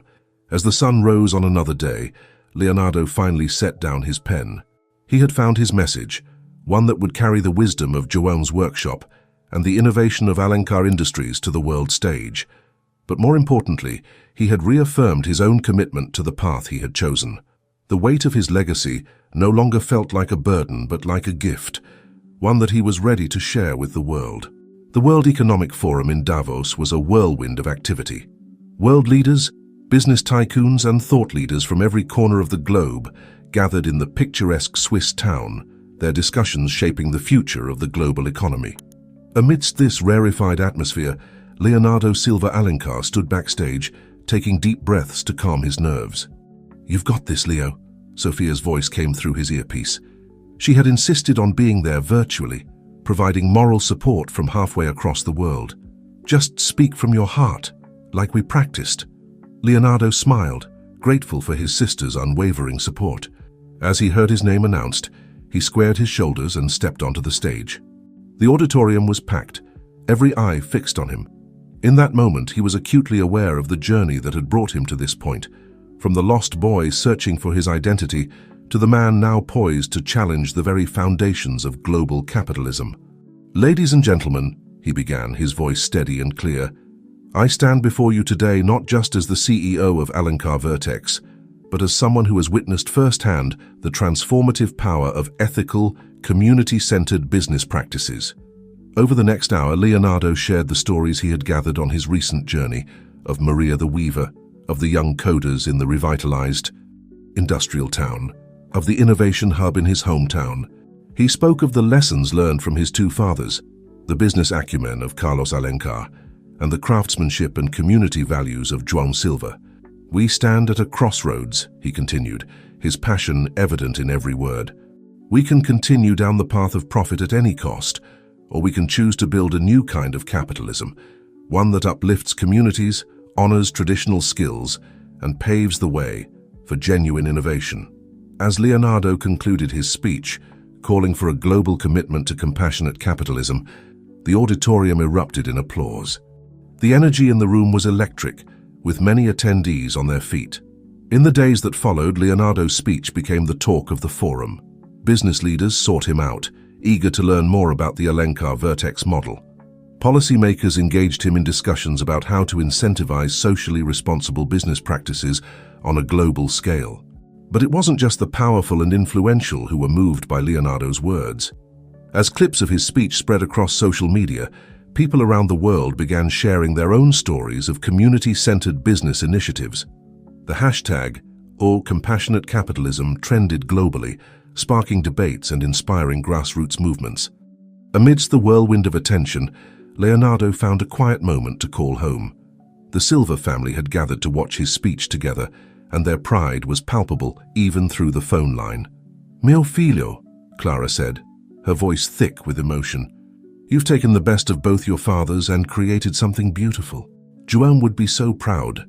As the forum came to a close, Leonardo was approached by a group of young entrepreneurs from various developing countries. They shared their visions for businesses that could uplift their communities while preserving cultural traditions. Leonardo listened intently, offering advice and encouragement. In their passion and determination, he saw echoes of his own journey. On the flight home, as the Alps faded into the distance below, Leonardo reflected on the whirlwind of the past few days. He had gone to Davos hoping to make an impact, but he hadn't anticipated the overwhelming response. It was clear that his message had struck a chord, tapping into a deep-seated desire for a more equitable and compassionate form of capitalism. As the plane began its descent, Leonardo's thoughts turned to the future. The speech in Davos wasn't an endpoint, but a new beginning. There would be challenges ahead, skeptics to convince, systems to change, and the constant balance to maintain between global impact and local connection. But as he thought of the family waiting for him, both the Silvas and the Alencars, and the team at Alencar Vertex eager to push their vision further, Leonardo felt ready for whatever lay ahead. He had found his purpose, bridging worlds and showing that business could be a force for good. The plane touched down, and Leonardo stepped out into the warm sunlight. In the distance, he could see a small crowd waiting, Sofia, Clara, and to his surprise, Carlos Alencar, all waving excitedly. And just beyond them, a group of local artisans and community members held a banner that read, "Welcome home, Leonardo. Thank you for sharing our story with the world." As he walked towards them, Leonardo felt a profound sense of belonging. He was no longer caught between two worlds, but had found a way to unite them, creating something greater than the sum of its parts. The journey ahead would be challenging, the responsibility immense. But with the wisdom of João's workshop, the innovation of Alencar Industries, and the love of his family guiding him, Leonardo Silva Alencar was ready to lead the way towards a more compassionate and equitable future. As he embraced his family and greeted the community members, Leonardo knew that this was just the beginning. The true work of transforming global capitalism lay ahead, but he was no longer alone in the fight. He had sparked a movement, and together they would reshape the world of business, one compassionate decision at a time. The years following Leonardo's groundbreaking speech at Davos were a whirlwind of activity and change. The concept of compassionate capitalism had taken root, spreading far beyond the boardrooms of Alencar Vertex. Across the globe, businesses both large and small were beginning to adopt elements of the model Leonardo had championed. On a bright spring morning, Leonardo found himself standing in the bustling streets of Nairobi, Kenya. He was there to inaugurate the first African branch of the Alencar Vertex Institute, a center dedicated to teaching sustainable and community-centered business practices. As he cut the ribbon, surrounded by eager local entrepreneurs and community leaders, Leonardo felt a profound sense of accomplishment. This was tangible proof that his vision was making a real difference, far beyond the borders of his home country. Mr. Silva Alencar, a young woman approached him after the ceremony, her eyes shining with determination. Your speech in Davos inspired me to start my own socially responsible business. Now with this institute, I feel like I have the tools to really make it work." Leonardo smiled warmly, touched by her words. "What's your business idea?" he asked. The woman, Amina, explained her plan for a company that would employ local artisans to create high-quality, eco-friendly products for the global market. As she spoke, Leonardo was struck by how her vision mirrored his own journey, blending tradition with innovation. "Amina," he said, placing a hand on her shoulder, "I think you're onto something remarkable. Let's talk more about how we can support your venture." That evening, as Leonardo video-called his family to share the day's events, he felt a deep sense of gratitude. Sofia and Clara listened intently as he described the inauguration and his meeting with Amina. "You know, Leo," Sofia said thoughtfully, "it's amazing to see how Dad's values have spread so far, from his little workshop to the other side of the world." Leonardo nodded, feeling a lump in his throat. "I wish he could see this," he said softly. Clara smiled, her eyes glistening with unshed tears. "He does see it, mio figlio. Through you, through every life you touch." As the weeks passed, Leonardo traveled from country to country, overseeing the establishment of more institutes, partnering with local businesses, and speaking at conferences. The Alencar Vertex model was being adapted and implemented in diverse cultures and economies, each putting their own unique spin on the concept of compassionate capitalism. In India, he visited a tech startup that had incorporated traditional handicrafts into cutting-edge smart home devices. In Brazil, he toured a sustainable agriculture project that was revitalizing rural communities while producing high-quality organic products for the global market. But it wasn't all smooth sailing. In some countries, Leonardo faced resistance from entrenched business interests who saw his ideas as a threat to their profit margins. There were skeptics who claimed that compassionate capitalism was just a passing trend, a feel-good facade that couldn't survive in the real business world. Leonardo met these challenges head-on, armed with data showing the long-term benefits of socially responsible business practices. He engaged in debates, wrote articles, and continued to lead by example through Alencar Vertex's own initiatives. One particularly memorable moment came during a heated panel discussion at an international business forum. A critic had just finished a scathing attack on Leonardo's ideas, dismissing them as naive and economically unsound. As Leonardo took the microphone to respond, he felt a calm certainty settle over him. He thought of Juon's workshop, of the community center back home, of Amina in Nairobi and countless others like her around the world. "Ladies and gentlemen," he began, his voice steady and clear, "I stand before you not as a naive idealist, but as a pragmatic businessman who has seen firsthand the power of compassionate capitalism. Our model isn't about sacrificing profit for feel-good initiatives. It's about recognizing that true sustainable profit comes from creating value, not just for shareholders, but for communities, for the environment, for the world we all share." He went on to present case studies, hard data, and projections that showed how socially responsible businesses were outperforming their traditional counterparts in the long run. By the end of his rebuttal, even some of his harshest critics were nodding thoughtfully.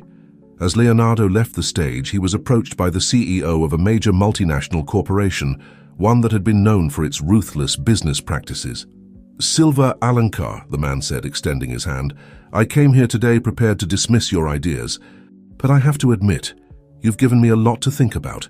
Perhaps it's time for my company to reconsider our approach." Leonardo shook his hand, feeling a surge of hope. This was why he continued to fight, to travel, to spread his message. Every mind changed, every business transformed, was a step towards a better world.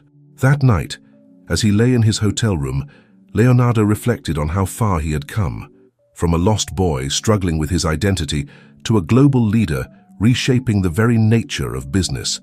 He thought of Carlos Alencar and João Silva, the two fathers whose legacies he had united and expanded upon. With a smile, Leonardo reached for his tablet. He had an idea for a new initiative, one that would take the principles of compassionate capitalism even further. As he began to type, he felt that familiar surge of excitement and purpose. The journey wasn't over. In many ways, it felt like it was just beginning. But Leonardo Silva Alencar was ready for whatever challenges lay ahead. Secure in his identity, and committed to his vision of a better world through better business. 10 years had passed since Leonardo's fateful encounter with Sofia on the church steps. The world had changed dramatically in that time, and Leonardo Silva Alencar had been at the forefront of much of that change. Compassionate capitalism was no longer a radical idea, but a widely accepted business philosophy, taught in business schools and implemented by companies around the globe. On a warm summer evening, Leonardo stood in the garden of the Silva family home, surrounded by both his biological and adoptive families. The occasion was bittersweet. They had gathered to celebrate Clara's 70th birthday, but it was also the anniversary of João's passing. As Leonardo looked around at the faces of his loved ones, he felt a profound sense of belonging. Carlos and Marisa Alencar were deep in conversation with Mateus and Julio, while Sofia played with her young children on the lawn. Clara sat in a rocking chair, the very one Leonardo had completed in João's workshop all those years ago, watching over the scene with a contented smile. "Penny, for your thoughts?" Rebecca, Leonardo's longtime business partner and now close friend, approached with 2 glasses of wine. Leonardo accepted the glass with a smile. "Just marveling at how life comes full circle," he said. 10 years ago, I never could have imagined this." Rebecca nodded, her eyes scanning the gathering. "You've built something remarkable, Leonardo, not just in business but here, with your family." As the evening wore on, Leonardo found himself drawn to João's old workshop, now preserved as a sort of family museum.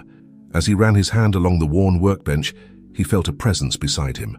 "He would be so proud of you, meu filho," Clara said softly, joining him in the workshop. Both of them would. Leonardo turned to his mother, feeling a lump form in his throat. "I hope so," he said. "There were times I wasn't sure I was doing the right thing." Clara took his hand, her eyes shining with love and pride. "The right thing isn't always the easy thing. But you've stayed true to yourself, to your values. That's what matters." Their moment was interrupted by Sofia, who poked her head into the workshop. "Leo, there's someone here to see you," she said, a mysterious smile playing on her lips. Curious, Leonardo followed his sister out to the garden. There, standing somewhat nervously among the party guests, was Amina, the young entrepreneur he had met in Nairobi all those years ago. "Amina!"